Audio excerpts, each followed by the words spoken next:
ನಿಷ್ಕ್ರಿಯನಾದ. ಅವನು ಮಂತ್ರಿ ಆಗಬೇಕಾಗುತ್ತೆ. ಹೌದು, ರಾಜ ಅದೀಗ ನೀನು ಹೀಗೆ ಕೇಳುವಾಗ ಯಾಕೆ ಅಂತ ನಾನು ಯೋಚಿಸಬೇಕಾಗ್ತದೆ. ಸಲಹೆ ಸೂಚನೆ ಕೊಡ್ಲಿಕ್ಕೆ ಅವರು ಸ್ವತಂತ್ರವಾಗಿ ನಮಗೆ ನಿರ್ಣಯಿಸುವ ಸಾಮರ್ಥ್ಯ ಇರುವ ಮತ್ತೆ ಮಂತ್ರಿ ಮತ್ತೆ ಅವರದ್ದ ಅವಧಿ ಮೀರಿದೆ. ಅವರ ಸಲಹೆ ಎಲ್ಲ ನಮಗಾಗುವಂಥದ್ದಲ್ಲ. ಹಾಗೆ ಅದರ ಬಗ್ಗೆ ನಾವು ಗಮನ ಕೊಡೋದ್ರಲ್ಲಿ ವಿಷಯ ಮಂತ್ರಿ ಇದ್ರೆ ಒಪ್ಪಿಕೊಳ್ಳೋಣ. ಆದರೂ ನಮಗಮ ಮಂತ್ರಿಯವರು ರಾಜನಿಯೋಗಿಯಾಗಿ ಬಂದಂತಹ ನಿನ್ನನ್ನು ಸತ್ಕರಿಸುವುದಕ್ಕೆ ಅವನಿಗೆ ಅರ್ಹತೆ ಉಂಟಾ? ಈಗ ಗುರುಗಳಿಗುಂಟು, ಸಂಧಿ ವಿಗ್ರಹಿಗಳಿಗುಂಟು, ಗುರುಪುತ್ರನಿಗುಂಟು, ಅಥವಾ ಮತ್ತೊಬ್ಬ ಗುರು ಕೃಪರಿಗುಂಟು ಅಂತಲ್ಲ. ಆದರೆ ಈಗ ಅವನಿಗಿಲ್ವಾ? ಅವರಿಗೆಲ್ಲ ಹುಟ್ಟಿನ ಘನತೆ ಇಲ್ವೇನೋ? ಹುಟ್ಟಿನ ಘನತೆ ಉಂಟಲ್ಲ. ಈಗ ಅಜ್ಜ ಭೀಷ್ಮಾಚಾರ್ಯ ದ್ರೋಣರು ಕ್ಷತ್ರಿಯರುವಾಗ ಬರುವರು, ಅಶ್ವತ್ಥಾಮರು ಅಂತವರು. ಇವ ಅಂಗರಾಜ ಯಾರು? ಕರ್ಣ. ದುಶ್ಯಾಸನ ಏನು ಅಂತಹ ಒಂದು ಹಿನ್ನೆಲೆಯನ್ನೆಲ್ಲ ಹೊಂದಿದವರು ನೀನುಂಟಿರೋದು ಆಕ್ಷೇಪಕ್ಕೆ ಕಾರಣವಾದದ್ದಲ್ಲ. ಮತ್ತೆ ಈಗ ಇಲ್ಲಿ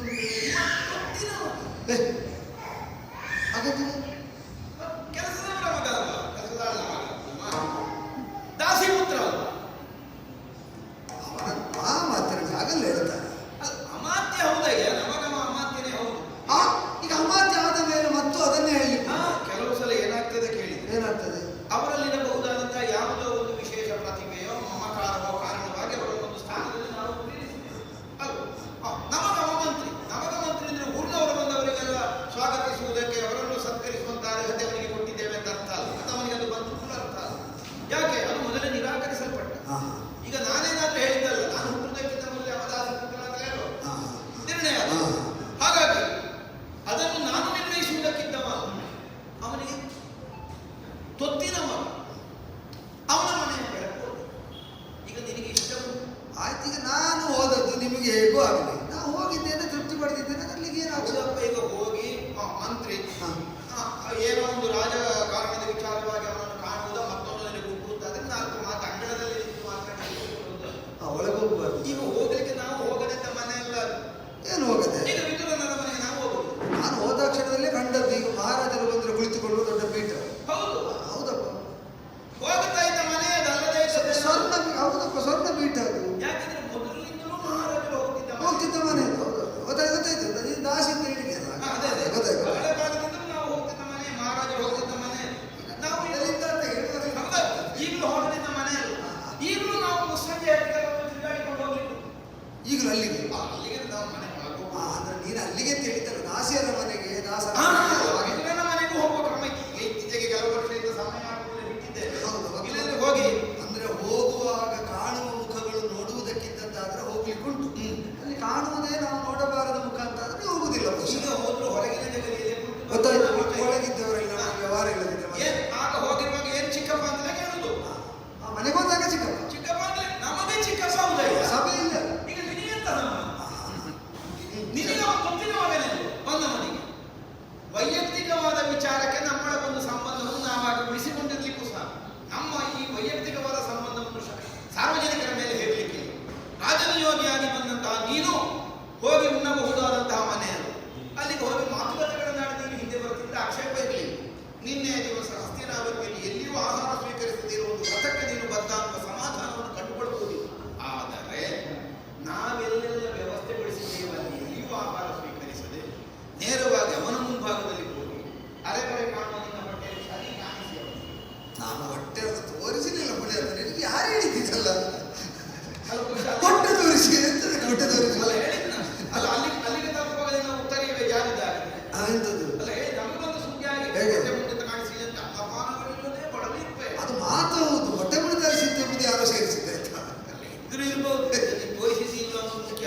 ಅಂತೂ ಹೊಟ್ಟೆಯನ್ನು ನೀನು ರೂಪಕದಲ್ಲಿ ತೋರಿಸಿದರೆ ಗೊತ್ತಾಯ್ತು. ನಿನ್ನ ಶೈಲಿ ವೈಖರಿ ರೂಪಕದಿಂದ ಹೊಟ್ಟೆ ತೋರಿಸಿ ನಿನಗೆ ಪ್ರತ್ಯಕ್ಷವಾಗಿ ಸರಿ. ನಿನ್ನ ಹೊಟ್ಟೆಯ ಗುಣವನ್ನು ತೋರಿಸಿ. ಹೇಗೆ? ಅನ್ನಪಾನಗಳಿಲ್ಲದೆ ಬಳಲಿರು, ಎಲ್ಲಿಯೂ ಹಸಿಯುವಂತಹ ಹೊಟ್ಟೆ ಅಂತ ತೋರಿಸಿಕೊಂಡು ಅಲ್ಲಿ ಅವ ಕೊಟ್ಟಂತಹ ಒಂದು ಮೂರ್ತಿ ಹಾಲನ್ನು ಕುಡಿದು ಹಾಲಿನ ಹೊಳೆಯ ಹರಿಸಿದ ಕೃಷ್ಣ ಹಾಗೆ ಎಂಥದ್ದೊಂದು ಪವಾಡವನ್ನು ಕಾಣಿಸಿದಿ. ಹಾಗಿದ್ರೆ ಇದರ ಅರ್ಥ ಎಂಥದ್ದು? ಈಗ ವಿದುರನ ಮನೆಯ ಅಂಗಳದಲ್ಲಿ ಹಾಲಿನ ಹೊಳೆ ಹರಿಸುವುದೆಂದರೆ ಉದ್ದೇಶವಾಗಿ ಅದಕ್ಕೆ ನಿನ್ನೆಯ ಮುಹೂರ್ತ ಅಲ್ಲ.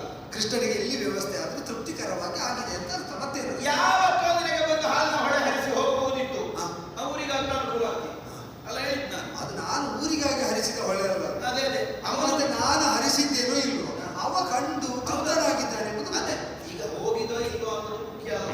ಅಂದು ಇವತ್ತು ಬೆಳಿಗ್ಗೆ ಹೆಂಗಳೆಯರು ತಮ್ಮಿಗೆ ಹೋದದ್ದು ನಿಮಗೆ ಮತ್ತೆ ಹಾಲು ಸಾಕಾಗಲಿಲ್ಲ. ಅಷ್ಟು ನಿನಗೆ ರಾಜನಾಗಿ ನಿನಗೆ ಅಷ್ಟು ಗೊತ್ತಾದ್ರೆ ಮತ್ತೆ ಅವನ ಮನೆಯಲ್ಲಿ ಏನು ಬೇಕಾದ್ರೆ ಅರಿಯಲಿ. ಹೋಗಲಿ, ಅದೆಲ್ಲ ವಿಷಯ. ಹಾಗಿದ್ರೆ ಏನು, ಅಲ್ಲಿ ನೀನು ಹಾಲು ಹರಿಸಿದ್ದಲ್ಲ, ನೀನು ಹಾಲ ಹರಿಸಿದ್ದು ಯಾಕೆ? ಎಲ್ಲಿಯಾದರೂ ಆಗ್ತದೆ ಅಂತ ಧಾತರಾಷ್ಟ್ರರು ಹೇಳುವಾಗಲೇ ಅದು ಅಲ್ಲ ಅಂತ ಹೇಳ್ತೀರಿ. ಹೌದೌದು, ಧಾತರಾಷ್ಟ್ರರು ಪಾಂಡವರು ಎಲ್ಲಿಯಾದರೂ ಒಂದು ವಿಧದಲ್ಲಿ ಸ್ವಲ್ಪ ಹತ್ತಿರ ಹತ್ತಿರ ಬಂದು ಒಂದಾಗಿ ಕೆಲವು ದಿವಸ ಅಂತ, ಕೆಲವು ವರ್ಷ ಅಲ್ಲ, ಕೆಲವು ದಿವಸ ಅಂತ. ಹೌದು, ನಿನ್ನ ಅನುಭವದಿಂದ ನೀನು ಹೇಳುದು. ಹೌದು, ಅದಕ್ಕೆ ಮನಸ್ಸಿಲ್ಲದೆ ಇದ್ದವ ನೀನು ಅನ್ನೋದು ಸ್ಪಷ್ಟವಾಯಿತು. ನನಗೇನಾಗಿದೆ ಈಗ ನೀವು ಒಟ್ಟಿಗಿದ್ರು ನನಗೆ ಹಗೆಗಳಲ್ಲ ಹಾಗೆಗಳೆಲ್ಲ ಪಾಂಡವರು ಅಲ್ಲಿ ಮತ್ತೆ ಮುಗಿಸಲಿಲ್ಲ, ಅರ್ಧ ವಿರಾಮ ಆಯ್ತದು. ನೀನಗಳೆಯ ಮಗ ನಮ್ಮೊಳಗೆ ನನಗೆ ಯಾವ ಕಾಲಕ್ಕೂ ಒಂದು ಪಾಂಡವರು ಹಗೆಗಳಲ್ಲ ಅಂತ ನೀನು ಮುಗಿಸಿದ್ರೆ ನನ್ನಷ್ಟು ತೃಪ್ತ ಬೇರೆ ಯಾರಿಲ್ಲ. ಅಣ್ಣ ತಮ್ಮಂದರ ಸಂಬಂಧದ ಬಂಧುತ್ವ ಬಲಿಯದ ಹಾಗೆ ವ್ಯವಹರಿಸುತ್ತಾ ಇರುವುದು ನೀನು ಅನ್ನುವುದು ಸ್ಪಷ್ಟವಾಗುತ್ತದೆ. ಅಲ್ಲದೆ ಒಬ್ಬ ಸಂಧಾನಕಾರನಾಗಿ ಬಂದವನಿಗೆ ನಮ್ಮಲ್ಲಿ ಸೌಹಾರ್ದ ಬೆಳೆಯುವುದಕ್ಕೆ ಅವಕಾಶವಾಗುವ ಹಾಗೆ ನಾನೇ ಒದಗಿಸಿಕೊಟ್ಟಂತಹ ಸ್ವಾಗತವನ್ನು ಸ್ವೀಕರಿಸಿ ಸತ್ಕಾರವನ್ನು ಒಪ್ಪಿ ಅದನ್ನು ನೀನು ಅನುಭವಿಸುತ್ತಿದ್ದರೆ ಒಂದು ಸೌಹಾರ್ದತೆ ಮೂಡಿ ಬರುವುದಕ್ಕೆ ಕಾರಣವಾಗ್ತಾ ಇದೆ. ಹಾಗಿದ್ರೇನು ನಾವು ಒಂದಾಗುವುದು ನಿನಗೆ ಹಿತ ಇಲ್ಲ. ಯಾಕೆ? ನಿನಗೆ ಹಿರಿತನ, ನೀನು ದೊಡ್ಡವಾಗಬೇಕು. ಈ ಪ್ರಪಂಚದಲ್ಲಿ ಅರಸಾಗಿ ಸಿಂಹಾಸನವನ್ನೇರಿ ಅಧಿಕಾರ ನಡೆಸುವುದಕ್ಕಿಂತಲೂ ಹಿಂಬದಿಯಲ್ಲಿ ನೀನು ಅರಸನನ್ನು ನಡೆಸುವ ಅವನಿಗೆ ಹೆಗ್ಗಳಿಕೆ. ರಾಜನಾಗುವುದಕ್ಕಿಂತಲೂ ರಾಜನನ್ನಾಗಿಸುವವನಿಗೆ ಬೆಲೆ ಇತ್ತು ಪ್ರಪಂಚದಲ್ಲಿ. ಅವನನ್ನು ಬಿಟ್ಟರೆ ಮತ್ತೆ ರಾಜನಾಗಿ ಉಳಿಯುವುದಕ್ಕಾಗುವುದಿಲ್ಲ. ಆ ಕಾರಣಕ್ಕಾಗಿ ಯಾವತ್ತೂ ಅವನಿಗೆ ಎತ್ತರದ ಮಳೆ ಸಿದ್ಧವಾಗಿರ್ತದೆ. ನನಗೆ ಅಂತ ಹೇಳುದು ಇಲ್ಲಿ ಯಾರ್ಯಾರಿಗೂ ತಾಗುತ್ತದೆ. ಯಾಕೆ? ಅಲ್ಲಲ್ಲ, ಈಗ ರಾಜನಾದವನಿಗಿಂತ ರಾಜನ ಹಿಂದೆ ನಿಂತವರಿಗೆ ಅಂದ್ರೆ ಹಿರಿಯರಿಗೆಲ್ಲ ತಾಗುತ್ತದೆ ಆ ಮಾತು. ಅಲ್ಲಲ್ಲ, ಅವರೆಲ್ಲ ಮುಂದೆ ಉದ್ದೇಶ ಏನು ಅಥವಾ ನಿನ್ನನ್ನು ಉದ್ದೇಶಿಸಿ ನಾನು ಮಾಡಿದಂತಹ ಮಾತುಗಳ ಹಿನ್ನೆಲೆ ಏನು ಅದನ್ನು ಭಾವಿಸುವಲ್ಲಿ ಸಾಮರ್ಥ್ಯ ಇಲ್ಲದೆ ಇದ್ದವರಲ್ಲ. ಸರಿ ಸರಿ, ಅವರಿಗೆ ಅರ್ಥ ಅವರಿಗೆ ಸ್ಪಷ್ಟ ಆಗ್ತದೆ. ಯಾಕೆ? ಅವನ್ಯಾರು? ಕುಲವಿಹೀನ. ಮತ್ತೆ ಮತ್ತೆ ಎಷ್ಟು ಸಲ ಹೇಳ್ತೀನಿ, ಎಷ್ಟು ಸಲ ಹೇಳಿದ್ರು ಕುಲವಿಹೀನ. ಅದನ್ನು ಪುನಃ ಹೇಳ್ತೀನಿ. ನೀ ಗೋಪಾಲ ನೆರೆ ಸಮ್ಮಿಳಿತ ದೇಶ. ಯಾಕೆ? ನಿಮಗೆ ಇದೇ ಅಭ್ಯಾಸ. ನಿಮ್ಮ ಪ್ರಯೋಜನಕ್ಕೆ ಬೇಕಾದ ನಿಮ್ಮ ಹಸುಗಳು ನಿಮಗೆ ಸಿಗಬೇಕು ಅಂತ ಪೂರ್ತಿ ಹೋಗ್ಲಿಕ್ಕೂ ಬಿಡುವುದಿಲ್ಲ. ಹಾಗೆಂದು ಹತ್ತಿರವೇ ಇರಬೇಕು ಅನ್ನೋ ನಿರ್ಬಂಧವೂ ಮಾಡುವುದಿಲ್ಲ. ನೋಡುವಾಗ ಪಕ್ಕನೇ ನೋಡುವಾಗ ಹೇಗೆ ಗೋಗಳನ್ನು ದನ ಮೇಯಿಸುವ ವಿಧಾನ ಒಂದು ಗುಟ್ಟೋಡಿ ಅದಕ್ಕೆ ಉದ್ದದ ಹಗ್ಗದಲ್ಲಿ ದನವನ್ನು ಕಟ್ಟು. ದನದ ಭಾವ ಹೇಗೆ? ತಾನು ಸ್ವೇಚ್ಛೆಯಾಗಿದೆಯೋ ಹೊಟ್ಟೆ ತುಂಬಿಸಿಕೊಂಡು ಇದರಿರುವ ಸ್ವಾತಂತ್ರ್ಯವನ್ನು ನನ್ನ ಯಜಮಾನ ಕೊಟ್ಟಿದ್ದಾನೆ ಎನ್ನುವ ಭ್ರಮೆಯಿಂದ ಅದು ಮುಂದಕ್ಕೆ ಸಾಗುತ್ತದೆ. ಯಥಾರ್ಥಕ್ಕಾದ್ರೇನು ಸಂಜೆ ಹೊತ್ತಿಗಾಗುವ ಇವ ಹೇಳಿರುವಾಗ ಅದು ಹಟ್ಟಿಗೆ ಬರಲೇಬೇಕು, ಅದು ಹಗ್ಗದಲ್ಲೇ ಬಂಧಿತವಾಗಿದೆ. ಇದು ಗೋವಳರ ಬುದ್ಧಿ. ನನಗರ್ಥ ಆಗ್ತದೆ. ಸ್ವತಂತ್ರವಾಗಿ ರಾಜಮನೆತನದ ಒಂದು ನಿರ್ಣಯವನ್ನು ಕೈಗೊಂಡು ಹಸ್ತಿನಾವತಿಯ ಉತ್ತರದಾಯಿತ್ವದ ಭವಿಷ್ಯವನ್ನು ನಿರ್ಣಯಿಸುವ ಮುಕ್ತವಾದಂತಹ ಅವಕಾಶವನ್ನು ಧಾತರಾಷ್ಟ್ರರು ಪಾಂಡವರಿಗೆ ಒದಗಿಸಿಕೊಟ್ಟ ಪ್ರಶ್ನಾರ್ಥವಾಗಿ ಕಾಣಲಿಕ್ಕೂ ಬೇಕು. ಹಾಗೆಂದು ಅದರ ಹಗ್ಗನಿಂದ ಕೈಯಲ್ಲೇಬೇಕು, ಕೇಳುವಾಗ ನಿನ್ನ ಬಳಿಗೆ ಬೇಕು. ಹೀಗೆ ನಿನ್ನ ಕೋವಳತನದ ಬುದ್ಧಿಯನ್ನು ತೋರಿಸಿ ಹಾಳು ಮಾಡುವ ಉದ್ದೇಶಕ್ಕಾಗಿಯೇ ಬಂದವ ಗೊತ್ತಾಯಿಲ್ಲ. ನಾನೇನು ಮಾಡಲಿಲ್ಲ.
ಆಗ ಸ್ವಲ್ಪ ಸಮಯದ ಹಿಂದೆ ಜೋರು ಬಿರುಗಾಳಿ ಬರುವಾಗ ಹಲಸಿನ ಮರವನ್ನು ಅಪ್ಪೆ ಹಿಡಿದ ಮಕ್ಕಳ ಕೂತುಕೊಂಡಿದ್ದ ಬಿತ್ತಿಯಲ್ಲ ಕೆಳಗೆ ಬೀಳುವಾಗ ಸರಿಯಾಗುವುದು ಅಂತ ನಾನು ಹೇಳಿಸಿದ್ದೆ. ಆಗ ಸುಮ್ಮನೆ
ಸಣ್ಣ ಮಗುವಿಗೂ ಕೂಡ ಗೊತ್ತುಂಟು ನಾನು ದಾಸಿ ಪುತ್ರ ಅಂತ ಹೇಳಿ. ಹ್ಮ್.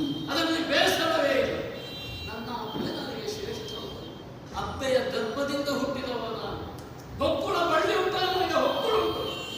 ನೀನು ಗೌರವ ಮದವರಿತ, ನೀನು ಹುಟ್ಟಿದ ಹೇಗೆ ಗೊತ್ತುಂಟು? ತುಪ್ಪದ ಹುಳ, ಆಜ್ಯದ ಹುಳ, ಪರಿಶುದ್ಧವಾದಂತಹ ತುಪ್ಪದಲ್ಲಿ ಹುಳ ಹಾಕುದಂತಲೇ ಇಲ್ಲ. ನೀರದ 101 ಪಳ ಪಳ ಪಳ ಪಳ ಪಳ ಅಂತಲೇ ಹುಳದ ಹಾಗೆ ಮಿಜಿಲಿ ಮೇಲಕ್ಕೆ ಹುಟ್ಟಿ ಬಂದವರು ಆಜ್ಯ ಪುತ್ರರು. ತುಪ್ಪವನ್ನು ಹಾಡುವಷ್ಟು ನೀವು ಹಾಡಾಡು.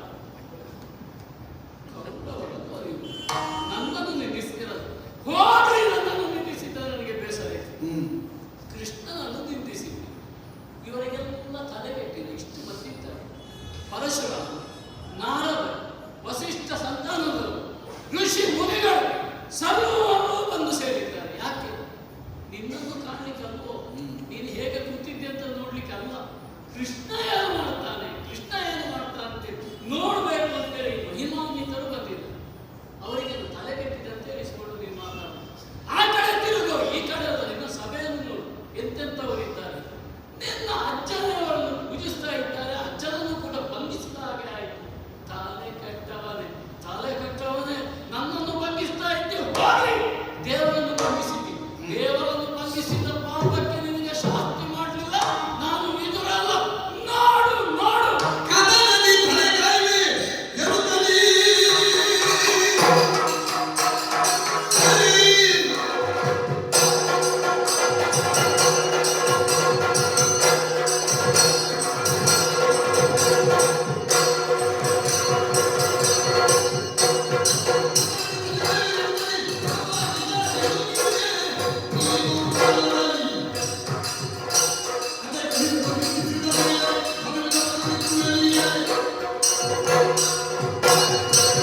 ನನ್ನ ಮನೆಯಲ್ಲಿ ದೇವರು ಒಂದು ಕೃತ್ಯ ಹಾಲು ಕೊಡೋದಕ್ಕೆ ನಿಮಗೆ ಇಷ್ಟು ನಂಜಾಗಿ ಹೋಯ್ತಲ್ಲ.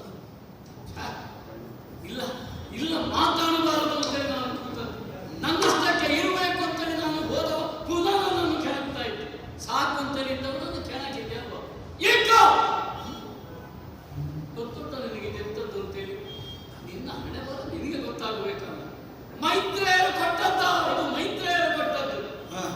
ಬೆತ್ತಲನಿಂದ ನಿನ್ನ ಹಣೆ ಬರ ಗೊತ್ತಾಗ್ತದೆ. ದುರ್ಬಲವಾದಂತಹ ತೊಡೆ ಇದ್ದವನು ಮೈತ್ರೇಯರು ನಿನಗೆ ಶಾಪ ಕೊಟ್ಟಾಗ ನಾನು ಕಾಲಿಗೆ ಬಿದ್ದದ್ದು ಗೊತ್ತುಂಟ ನಿನಗೆ. ಏನಾದರೂ ಮಾಡಿ ನಮ್ಮ 10ನೇ ಈ ಚಂದ್ರವಂಶದ ಕುಡಿಯನ್ನು ಹೊರಿಬೇಕು ಅಂತ ಬಿದ್ದಾಗ ಇಕ್ಕೋ ಇದು ನಿನ್ನ ಕೈಯಲ್ಲಿ. ಸಮಯ ಬಂದಾಗ ಉಪಯೋಗಿಸು. ಮುಂದೆ ಬರಬಹುದಾದಂತಹ ಯುದ್ಧದಲ್ಲಿ ಭೀಮನು ಇವನ ತೊಡೆಯನ್ನು ಮುರಿಯುವಾಗ ನಿನಗೆ ಪ್ರಯೋಜನಕ್ಕೆ ಬಂದಿತ್ತು ರಕ್ಷಿಸಲಿಕ್ಕೆ ಅಂತ. ಪಾಪಿ ನಿಂದಕ, ಕೃಷ್ಣನಿಂದಕ, ನಿನ್ನ ತೊಡೆಯನ್ನು ಉಳಿಸಬೇಕ. ಇದು ಬೇಡ ಬೇಡ ನನಗೆ. ಇದು ನಿನ್ನ ಎದೆಗೆ ಇದನ್ನು ಮುರಿದು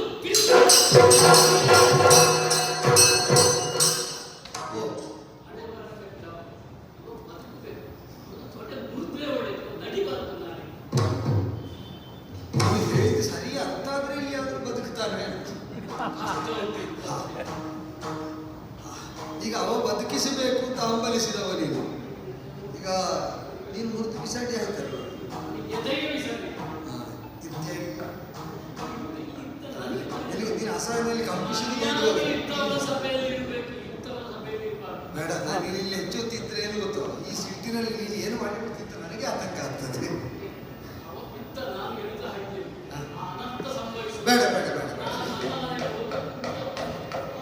ಆದೀತು ಆದೀತು ಆದೀತು. ಯಮನ ಅಪರಾವತಾರ ನಮಗೆ ಹೇಳಲಾಗಿದೆ. ಈಗ ನಿಜವಾಗಿ ಅಲ್ಲಿಂದಲೇ ವ್ಯವಹಾರ ಸರಿಯಾಗಿತ್ತು. ಇಲ್ಲಿ ಬಂದದ್ದು ಈಗ ವಿದುರನಿಗೆ ಸಿಟ್ಟು ಬಂದದ್ದು ಯಾಕೆ? ಅಲ್ಲ, ಸಭೆಯಲ್ಲಿ ಅದು ಹೇಳಿದ ಅಲ್ಲದೇನು ವಿಷಯ ಅಲ್ಲ. ಸಭೆಯಲ್ಲಿ ಅದು ಸತ್ಯ ಹೇಳ್ಬಾರ್ದು. ಸಭೆಯಲ್ಲಿ ಸುಳ್ಳು ಹೇಳ್ಬೇಕು. ಈ ವಿದುರನನ್ನು ಕುಲಪುತ್ರ ಅಂತ ಹೇಳಿ ಅಂತಾರೆ. ಕುಲ ಇಲ್ಲ ಅಂತ ಹೇಳ್ಬೇಕು, ದಾಸಿ ಪುತ್ರ ಅಂತ ಹೇಳ್ಬೇಕು. ಎದ್ದೇಳು ಎತ್ತ ಲೋಕ ಕಂಡ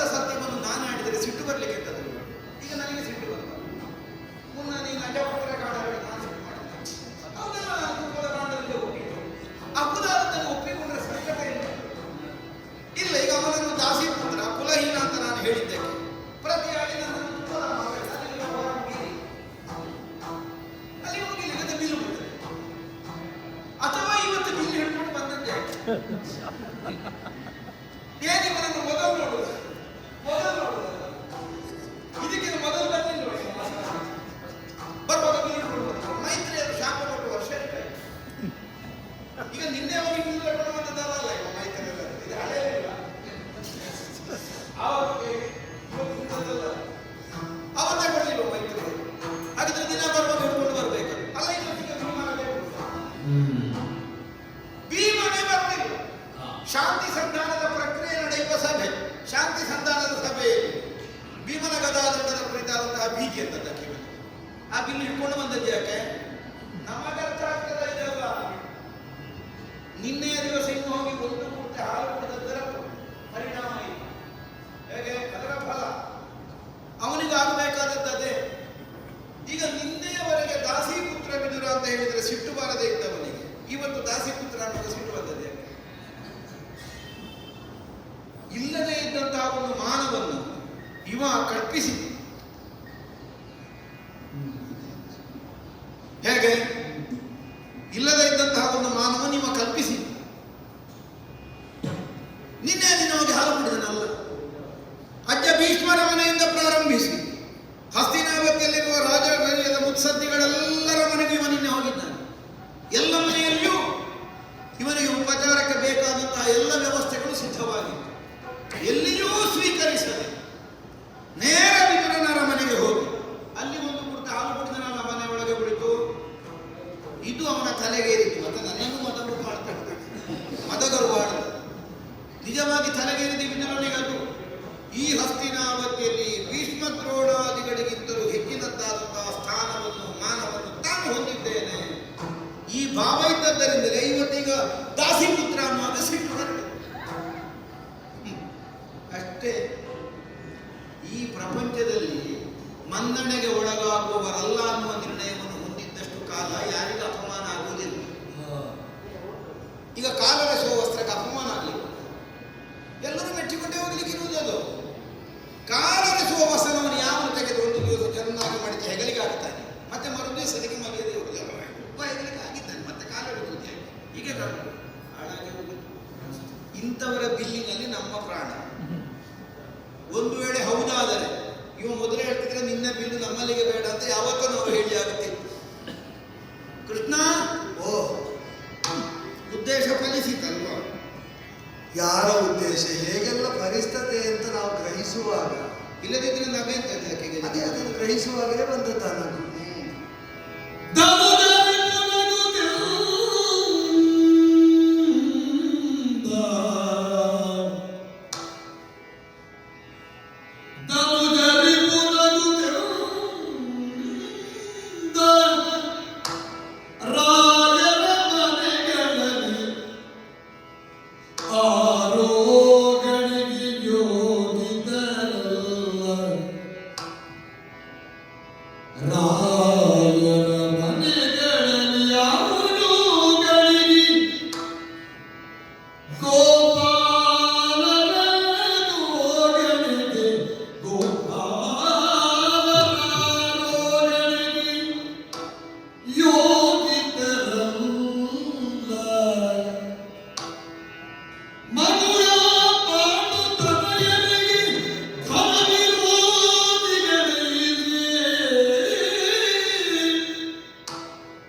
ಆದ್ರಿಂದ ಅವರು ತುಂಬಾ ಸಜ್ಜನರು, ಸಾತ್ವಿಕರು. ಆದ್ರೆ ಅವರಷ್ಟಕ್ಕೆ ಅವರು ಇರ್ತಾರೆ.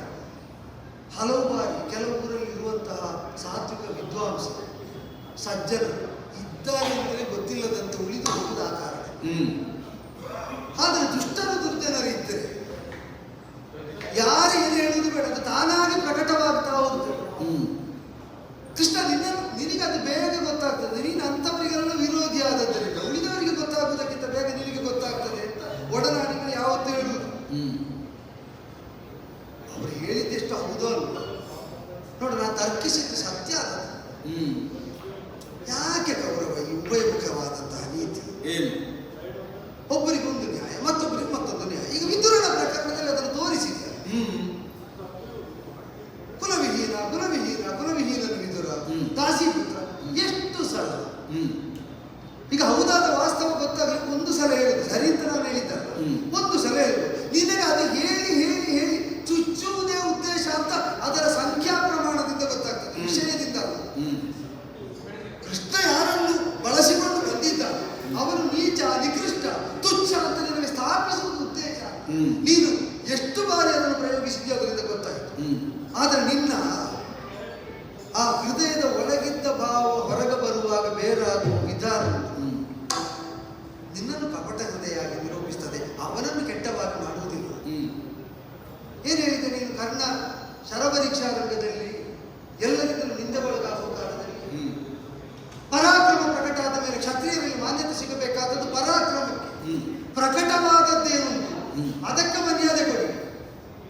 ಅರಿಯದಂತಹ ಅಜ್ಞಾತವಾಗಿರುವಂತಹ ಮೂಲಕ್ಕಲ್ಲ, ಅವ ಸೂತ ಪಾಲಿತನೇ ಆಗಿರಲಿ, ಪರಾಕ್ರಮಿ ಆದದ್ರಿಂದ ಅಂಗಾಧಿಪತಿ ಆಗಬೇಕು ಅಂತ. ಸರಿ, ಅಂಗಾಧಿಪತಿಯಾಗಿ ನೀನು ಅವನನ್ನು ಸ್ಥಾಪಿಸಿ ಇದನ್ನ ಬಳಿಯಲ್ಲಿ ಕುಳಿತದ್ದು ಅದೇ. ಆದರೂ ನಾವು ಕೇಳಿದ್ದದ್ದು ಸರಿಯಾದ್ರೆ ತಪ್ಪಿದ್ರೆ ನೀನು ಹೇಳು. ನಿನ್ನ ಆಪ್ತ ಸಮಾಲೋಚನೆಯ ಸಭೆಯಲ್ಲಿ ಸೂತನ ಮಗನೇ ಅಂತ ಅವರನ್ನು ಕರೀತಾರಂತೆ. ಕರೆದ್ರೆ ಏರುವುದು ಅವನಿಗಿಂತ ಹೆಚ್ಚು ನಿನಗೆ. ಅವರಿಗೆ ಸ್ವಾತಂತ್ರ್ಯ ಕೊಟ್ಟಿದ್ದೆ, ಅವನೇ ಬಾಯಿಗೆ ಬಂದದ್ದು ಬೈತಾರಂತೆ. ಈಗ ಇಲ್ಲಿದ್ದ ಬ್ರಾಹ್ಮಣರಿಗಾಗಲಿ ಕ್ಷತ್ರಿಯರಿಗಾಗಲಿ ಕರ್ತವರನ್ನು ಅವರ ಜನ್ಮವನ್ನು ಜಾತಕವನ್ನು ತಾನು ಓದಲಿಕ್ಕೆ ಗೊತ್ತಿಲ್ಲದಿದ್ರು ಜಾಲಾಡಿಸುವುದಕ್ಕೆ ಪ್ರಯತ್ನಿಸ್ತಾರಂತೆ. ನನ್ನನ್ನು ಸೂತನ ಮಗ ಅಂತ ಕರೆಯೋರು ನಿಮ್ಮ ಬ್ರಾಹ್ಮಣ ಎಷ್ಟು ಅಂತ ಕೇಳಲಿಕ್ಕೆ ತೊಡಗುತ್ತಾನೆ ಅಂತ ನಮಗೆ ಬಂದ ವರ್ತಮಾನ. ಅನ್ಯಾನ್ಯ ಸಂದರ್ಭದ ಉಲ್ಲೇಖ ಹೇಳಿದ್ರ. ಹಾಗಾದ್ರೆ ಅವನಿಗೆ ಅಂಗಾಧಿಪತ್ಯವನ್ನು ಕಲ್ಪಿಸಿದ ಮೇಲೆ ಅವನನ್ನು ಸೂತಪಾಲಿತ ಪುತ್ರ ಎಂಬ ನೆಲೆಯಲ್ಲಿ ಸೂತನ ಮಗ ಅಂತ ಕರೆದರೆ ಆಕ್ರೋಶ ಬರ್ತದೆ. ಕರಿಬಾರದು ಅಂತ ನೀನು ಹೇಳಿದ್ದೆ. ಅದೇ ನ್ಯಾಯ ಅಲ್ವ ಈಗ ವಿದುರನಿಗೆ? ದಾಸಿಗೆ ಮಗನಾಗಿ ಉದಿಸಿದ. ಈಗ ದಾಸಿಗೆ ಮಗನಾಗಿ ಉದಿಸುವಲ್ಲಿ ಈ ವಂಶದ ಮಹಾರಾಣಿಯರೇ ಮುಂದೊತ್ತಿ ಅವಳನ್ನು ಕಳಿಸಿದ್ದೇ ಕಾರಣ. ಹುಟ್ಟಿದ ಮೇಲೆ ಏನು ಹೇಳಿದ್ರಂತೆ ವ್ಯಾಸರು, ಹುಟ್ಟಿಸಿದ ವ್ಯಾಸರು, ಇನ್ನು ಮುಂದೆ ನೀನು ದಾಸಿ ಅಲ್ಲ, ಹುಟ್ಟಿದ ಮಗುವಿನ ಯೋಗ್ಯತೆಯಿಂದಲಾಗಿ, ಹುಟ್ಟಿಸಿದ ನನ್ನ ಅನುಗ್ರಹದಿಂದಲಾಗಿ ನೀನೊಂದು ದಾಸ್ಯ ಕರ್ಮ ಮಾಡುವುದಕ್ಕಿಲ್ಲ. ಈಗ ಹುಟ್ಟಿನ ಹಿನ್ನೆಲೆಯಿಂದ ಬಳಿಕ ಪ್ರಕಟವಾದ ಯೋಗ್ಯತೆಯೇ ಮುಖ್ಯ ಅಂತ ಕರ್ಣನಿಗೆ ಅನುಬಂಧಿಯಾಗಿ ನೀನು ಹೇಳ್ತೀಯಾದ್ರೆ, ವಿದುರ ಹುಟ್ಟಿ ಅವಳ ತಾಯಿಯ ದಾಸ್ಯ ವಿಮೋಚನೆ ಆದ ಮೇಲೆ ದಾಸಿಪುತ್ರ ಅಂತ ಮತ್ತೆ ಮತ್ತೆ ಕರೆಯೋದ್ರಲ್ಲಿ ಏನರ್ಥ? ಅಲ್ಲಿಗೊಂದು ನ್ಯಾಯ, ಇಲ್ಲಿಗೊಂದು ನ್ಯಾಯ. ಆದ್ರಿಂದ ಹೇಳಿದ್ದೆ ನಾನು, ನಿನಗೆ ಬೇಡದಿದ್ದವರಿಗಾಗುವಾಗ ಹುಟ್ಟೇ ಮುಖ್ಯ ಆಗ್ತದೆ, ನಿನಗೆ ಬೇಕಾದವರಾಗುವಾಗ ನೀನು ಕೊಟ್ಟ ಪಟ್ಟ ಮುಖ್ಯವಾಗ್ತದೆ. ನಾನು ಮಾತ್ರ ಹೇಳಿದ್ದಲ್ಲ, ಈ ಸಂಧಾನಕ್ಕೆ ನೀನು ಹೇಳಿದೆಯಲ್ಲ, ಸಂಧಾನಕ್ಕೆ ನಾನು ಮಾಡಿದ ಸಿದ್ಧತೆ ಇತಿಹಾಸ ಪ್ರಸಿದ್ಧ ಆಗಬೇಕು ಅಂತ. ಅದು ಮೊದಲಿಗೆ ತಲೆಬಿಸಿ ಮಾಡಿದ್ದು ನಿನ್ನ ಅಪ್ಪನಿಗಲ್ಲ. ನಾನೀಗ ಬಂದು ನಿನ್ನೆ ರಾತ್ರಿ ಇರುವಾಗ ವಿದುರ ಹೇಳಿದ ವರ್ತಮಾನದಲ್ಲಿ ಅದು ಬಂತು. ತಲೆ ಬಿಸಿಯಾಗಿ ಏನೇನು ಮಾಡಿ ಆಗ್ತಾನೋ ಮಗ, ಪೂರ್ತಿ ತಲೆ ಹಾಳಾಗಿದೆ ಅಂತ ವಿದುರನನ್ನು ಬರಲಿಕ್ಕೆ ಹೇಳಿ ಅಂದ್ರೆ ಬಂದಾಗ ಕಣ್ಣಾಡಿಗಳು ತುಂಬಿಕೊಂಡು ನಿನ್ನ ಅಪ್ಪ ಹೇಳಿದ್ದು, ಅಸ್ಮಿನ್ ರಾಜರ್ಷಿ ವಂಶೇ ತ್ವಮೇಕ ರಾಜ್ಯ ಸಂಬಂಧ. ಇಡೀ ನೀನು ಹೇಳಿದ್ದೆಲ್ಲ ಭೀಷ್ಮರಿಗಿಂತ ಹೆಚ್ಚು, ದ್ರೋಣರಿಗಿಂತ ಹೆಚ್ಚು. ನಾನು ಹೇಳಿದ್ದೆ ಈಗ ಭೀಷ್ಮರಿದ್ಯ ವಂಶದವರಲ್ವ, ನಿನ್ನ ಅಪ್ಪ ಧೃತರಾಷ್ಟ್ರ ಮತ್ತೆ ತಿಳಿಯದವರು. ಸರ್ವಪ್ರಾಜ್ಞರಿಗೂ ಸಮ್ಮತನಾದ ವ್ಯಕ್ತಿ ಅಂತ ಈ ವಂಶದಲ್ಲಿದ್ರೆ ನೀನೊಬ್ಬ. ಹೇಳಿದವ ಇದರ ಸಭಾಸ್ಥಾನದಲ್ಲಿರುವ ಧೃತರಾಷ್ಟ್ರ ಭೂಪತಿ. ಹಾಗಾದ್ರೆ ಯಾವುದರಲ್ಲಿ ಯಾರು ಹೆಚ್ಚು? ಅಪ್ಪ ಒಂದು ಲೆಕ್ಕಾಚಾರ ಹೇಳುದು, ಮಗ ಒಂದು ಲೆಕ್ಕಾಚಾರ ಹೇಳುದು, ನಿನ್ನೆ ಒಂದು ಮಾತು ಹೇಳುದು, ಇವತ್ತೊಂದು ಮಾತು ಹೇಳುದು. ಈ ಒಳಗೊಂದು ಹೊರಗೊಂದರ ವರ್ತನೆ ಒಬ್ಬರನ್ನು ಖಂಡಿಸುವುದಕ್ಕಾಗಿ ಯಾಕೆ ಮಾಡುತ್ತೆ? ಅದರಿಂದಾಗಿ ವಿಪರಿಣಾಮ ಏನು? ಬಿಲ್ಲು ಮುರಿತ. ರಕ್ಷಣೆಗಾಗಿದ್ದ ಒಂದು ಸೌಲಭ್ಯ ನಷ್ಟ ಆದದ್ದರಿಂದ ನಾನು ನಗೆಯಾಡಿದ್ರು ಲೋಕಕ್ಕೆ ಅರ್ಥ ಆಗ್ತದೆ. ಇವ ಬಂದದ್ದು ಶತ್ರು ಪಕ್ಷದಿಂದ, ಆದ್ರಿಂದ ಶತ್ರುವಿನ ಬಲಕ್ಷಯ ಆದಾಗ ಇವನಿಗೆ ನಗು ಬರುವುದು ಸಹಜ. ನಿನಗೆ ನಷ್ಟ ಆದದ್ದು ಒಂದು ನಷ್ಟ ಅಲ್ಲ ಅಂತ ಬಿಂಬಿಸುವ ವಿಫಲ ಯತ್ನದಲ್ಲಿ ಇರಲಿ. ನಿನಗದು ನಷ್ಟ ಅಲ್ಲ ಅಂತ ಭಾವ ಇತ್ತು, ನಿನ್ನ ಭಾವ ನಿನ್ನನ್ನು ಕಾಪಾಡಿ, ಅದು ನನಗೆ ಆಕ್ಷೇಪಾರ್ಹವಲ್ಲ. ನನ್ನಲ್ಲೂ ಅದನ್ನೇ ಪ್ರದರ್ಶಿಸುವುದಕ್ಕೆ ನಿನ್ನ ನೀತಿ ಹೇಳಿ. ವಿದುರನನ್ನು ಆಕ್ಷೇಪಿಸುವಲ್ಲೂ ಅದೇ ನೀತಿ, ಉಭಯ ನೀತಿ, ಉಭಯ ಮುಖದ ನೀತಿ. ನನ್ನ ನೀವೀಗ ಕರೆದು ಊಟ ಸಿದ್ಧ ಮಾಡಿದಾಗ ನಾನು ಬರಬೇಕಿತ್ತು. ಯಾವ ಭಾವದಿಂದ ಬರಬೇಕಿತ್ತು? ಕರೆದಾಗ ಕರೆದದ್ದನ್ನು ಮಾನಿಸಿಯೇ ಬಂದವರಿಗೆ ಏನಾಗಿದೆ ಈ ವಂಶದಲ್ಲಿ ಯೋಚನೆ ಮಾಡಿ. ಸುಹೃದ್ಯೂತ ಅಂತ ಕರೆದು ಎಲ್ಲವನ್ನು ಕಳ್ಕೊಂಡು ಬರಿಮೆಯಲ್ಲೇ ನಡೆದು ಹೋದದ್ದಲ್ವ ಕಾಡಿಗೆ. ಸುಹೃದ್ಯೂತದಲ್ಲಿ ಪ್ರತಿಜ್ಞಾವಾಕ್ಯಗಳ ಗುಂಖಾನುಗುಂಖವಾಗಿ ಹೊರಹೊಮ್ಮಿದ್ದು ಯಾವ ದ್ಯೂತದ ಪರಿಣಾಮವಾಗಿ? ಸುಹೃದ್ಯೂತದ ಪರಿಣಾಮವಾಗಿ. ಅಂದ್ರೆ ಕರೆ ಬರುವಾಗ ಹೇಗಿತ್ತೋ ಹೊರ ಹೋಗುವಾಗ ಅದಿರುವುದಿಲ್ಲ ಗೌರವ. ಆ ಮನೆಯಲ್ಲಿ ನೀವು ಊಟಕ್ಕೆ ಕರೆದ್ರು ಬರುವ 3 ಸಲ ಅಲ್ಲ 100 ಸಲ ಯೋಚಿಸಿ. ಅದರಲ್ಲೂ ನೀನು ಕರೆದದ್ದು ಪಾಂಡವ ನಿಯೋಗಿಯಾದ ನನಗೆ. ಅದರಲ್ಲೂ ಪಾಂಡವ ನಿಯೋಗಿಯಾಗಿ ಬಂದದ್ದು ಗೋಪಾಲಕನಾದ ನಾನು ಕೃಷ್ಣ ಅಂತ ನನಗೆ ಗೊತ್ತಿದ್ದರಿಂದ ಎಲ್ಲೋ ಒಬ್ಬ ಹೇಗೆ ಹೇಳುವುದು, ಸೂತಪುತ್ರನನ್ನು ಮಾನಿಸ್ತಿ, ದಾಸಿಪುತ್ರನನ್ನು ಭಂಗಿಸ್ತಿ, ಊಟಕ್ಕೆ ಗೋಪಪುತ್ರನನ್ನು ಕರೀತಿ, ಕೂತುಕೊಂಡಾಗ ಇನ್ಯಾರಿದ್ದರೂ ಆಕ್ಷೇಪ ಹೇಳಿಸ್ತಿ. ಗೋಪರೇ ಹಾಗೆ ಭೂಪಾಲನ ಪಂಕ್ತಿಯಲ್ಲಿ ಅಂತ ಕೇಳಿದರೆ ಕೇಳಿದ್ರು ಉತ್ತರ ಹೇಳೋದು ಬಿಡುವುದು ಮತ್ತಿನ ವಿಷಯ. ಪಂಕ್ತಿಯಲ್ಲಿ ಕುಳಿತ ಮೇಲೆ ನಾನು ಹೇಳುವ ಸನ್ನಿವೇಶ ಸೃಷ್ಟಿಯಾಗುವುದಿಲ್ಲ ಅಂತ ನನಗೆ ಯಾರು ಖಚಿತತೆ ಕೊಡುವುದು? ಈ ಆಗದಿದ್ದದನ್ನು ನಾನು ಹೇಳಿದ್ದಲ್ಲ, ಆಗುವುದಕ್ಕೆ ಸಾಧ್ಯತೆ ಇದ್ದದ್ದನ್ನು ಈ ಹಿಂದಿನ ಇತಿಹಾಸ ಸ್ಫುಟಪಡಿಸ್ತಾ ಇರುವಾಗ ರಾಯರ ಮನೆಗಳಲ್ಲಿ ಗೋಪಾಲರ ಆರೋಗಣೆಗೆ ಯೋಗಿತರೆ ಇಲ್ಲ. ಮಗಳ ಪಾಂಡು ತಲೆಗೆ ನೀವೇನು ವಿರೋಧಿ? ಪಾಂಡವರನ್ನು ನೀವು ಸಹೋದರರು ಅಂತ ಕಂಡಕ್ಕಿಲ್ಲ. ವಿರೋಧಿಗಳು ವಿರೋಧಿಗಳು ವಿರೋಧಿಗಳು ಅಂತ ಈಗ ಹೇಳ್ತಾ ಇದ್ದೀನಿ. ಇತ್ತೀಚೆಗೆ ದೃಢವಾಗಿ ಅನೇಕ ಬಾರಿ ಹೇಳ್ತಾ ಇದ್ದೀನಿ. ಅವರ ನಿಯೋಗಿಯಾಗಿ ನಾನು ಬಂದಿದ್ದೆ. ನೀನು ಹೇಳ್ತೀವಿ ಒಬ್ಬರನ್ನು ಕರೆದ ಮೇಲೆ ಕಳಿಸಿಕೊಡುವಲ್ಲಿ ತನಕ ಸೌಜನ್ಯದಿಂದ ನಡೆಸಿಕೊಳ್ಳಬೇಕಾದದ್ದು. ಕೇವಲ ಬಂದದ್ದು ಆಡ್ಲಿಕ್ಕೂ ಆಡಿ ಹೋಗಿ ಅಂತ ಹೇಳಲಿಕ್ಕೆ, ಬಂದದ್ದು ಆಡ್ಲಿಕ್ಕೂ ಆಡಿ ಹೋಗಿ ಅಂತ ಹೇಳಲಿಕ್ಕೆ, ಬಂದಲ್ಲಿಂದ ಕಳಿಸಿಕೊಡುವಲ್ಲಿ ತನಕ ಕರ್ತೃತ್ವ ಉಂಟು. ಆದರೆ ಒಂದುಂಟು, ಬಂದವರನ್ನು ಉಪಚರಿಸುವುದು ಬೇರೆ, ನಿರ್ಬಂಧಿಸುವುದು ಬೇರೆ. ಈಗ ಎಲ್ಲ ವ್ಯವಸ್ಥೆ ಮಾಡಿ ನಿಮಗೆ ಬೇಕಾದನ್ನು ತೆಗೆದುಕೊಳ್ಳಿ ಅಂತ ಹೇಳಿದ್ರೆ ಅದು ಸೌಜನ್ಯ. ನಾವು ವ್ಯವಸ್ಥೆ ಮಾಡಿದ ಮೇಲೆ ಇದನ್ನು ಸ್ವೀಕರಿಸದೆ ಬೇರೆ ಕಡೆಗೆ ಹೋದದ್ದು ಯಾಕೆ ಅಂತ ಕೇಳಿದರೆ ಅದು ನಿರ್ಬಂಧ, ಅದು ದೌರ್ಜನ್ಯ. ನೀ ಕೇಳಿದ ದಾಟಿ ಧೋರಣೆ ಸಭಾ ಮಧ್ಯದಲ್ಲಿ ನೀ ಕೇಳ್ತಾ ಇರೋದು ಮಾಡಿದ ಅನ್ನ ಉಳ್ಳಿಲ್ಲ ಯಾಕೆ ಅಂತ. ಹಾಗೆ ಕೇಳುವವ ಎಷ್ಟೊಳ್ಳೆ ಅನ್ನ ಮಾಡಿದ್ರು ಉಣ್ಣಬಹುದು. ನೀನು ಯೋಚನೆ ಮಾಡು. ಬಂದ ಅಭ್ಯಾಗತನ ವ್ಯಕ್ತಿಗತವಾದ ಸ್ವಾತಂತ್ರ್ಯಕ್ಕೆ ಹಸ್ತಕ್ಷೇಪ ಮಾಡಿ ನಿರ್ಬಂಧಿಸುವ ಆತಿಥೇಯತ್ವವನ್ನು ಒಳ್ಳೆಯದು ಅಂತ ಯಾವ ನೆಲೆಯಿಂದ ಮಾನಿಸುವುದು? ಸ್ವೀಕರಿಸುವುದಕ್ಕ ಪ್ರೀತಿಯಿಂದ ಆದರೆ ಎಲ್ಲ ಸಖ್ಯವಾಗ್ತದೆ. ಸಂಪ್ರೀತಿ ಭೋಜ್ಯಾನಿ ಅನ್ನ. ಅನ್ನ ಯಾವುದು ಅಂತಂದ್ರೆ ಪ್ರೀತಿಯಿಂದ ಉಣಬಡಿಸಿದ್ದು ಯಾವುದು ಆಗ್ತದೆ. ಈಗ ವಿದುರ ಕೊಟ್ಟ ಅನ್ನಪಾನಗಳಿಲ್ಲದ ಬಳಲಿರ್ತದೆ, ಅವ ಕೊಟ್ಟದ್ದು ಉಕ್ಕುಡುತ್ತೆ ಹಾಲು. ಅದರಲ್ಲಿ ತುಂಬಿದ್ದದ್ದು ಹಾಲಿಗಿಂತ ಹೆಚ್ಚು ಪ್ರೀತಿ ಗೌರವ. ಆಗ ಕೊಟ್ಟ ಕೈ ಮುಖ್ಯ ಆಗುವುದಿಲ್ಲ, ಮನಸ್ಸು ಮುಖ್ಯ ಆಗ್ತದೆ. ಅದು ಕುಡಿದಾಗ ತೇಗು ಬರ್ತದೆ, ಬೇಡ ಅಂದ್ರೂ ಬರ್ತದೆ. ಅದೇ ಹರಿದದ್ದು ಅವನು ಕಂಡದ್ದು ಹಾಲಿನ ಹೊಳೆಯ. ನಿನಗದು ಇಷ್ಟ ಆಗದಿದ್ರೆ ಬಿಟ್ಟು ಬಿಡು, ಅವ ಕಂಡದ್ದು ಅವ ತೃಪ್ತಿ ಅನುಭವಿಸಿದ್ದಾರೆ. ಆದರೆ ಪ್ರೀತಿಯಿಂದ ಕೊಟ್ಟದ್ದಕ್ಕೆ ಅಷ್ಟು ಪ್ರಾಪ್ತಿ ಉಂಟು. ಅದಲ್ಲದೆ ನಾನೀಗ ಯಾರು ಕೊಟ್ಟರು ಹೇಗೆ ಕೊಟ್ಟರು ತಿನ್ನಬೇಕು ಅಂತಿದ್ರೆ ತಿನ್ನದಿದ್ರೆ ಪ್ರಾಣ ಹೋಗ್ತದೆ ಎಂಬ ಸ್ಥಿತಿ ಬೇಕು. ನನಗೆ ಅಂಥದ್ದೇನಾಗಲಿಲ್ಲ. ಆಪತ್ ಭೋಜ್ಯಾನಿ ವಾಪುರ ಅದು ಶಾಸ್ತ್ರ ಸಮ್ಮತ. ತಿನ್ನದಿದ್ರೆ ಈಗ ಪ್ರಾಣ ಹೋಗ್ತದೆ ಅಂತ ಆದಾಗ ಭಕ್ಷ್ಯ ವಿವೇಕವೂ ಬೇಡ, ಸಿಕ್ಕಿದ್ರೆ ತಿನ್ನಬಹುದು. ನಾವು ಇತಿಹಾಸದಲ್ಲಿ ಕೇಳುವುದಿಲ್ಲ.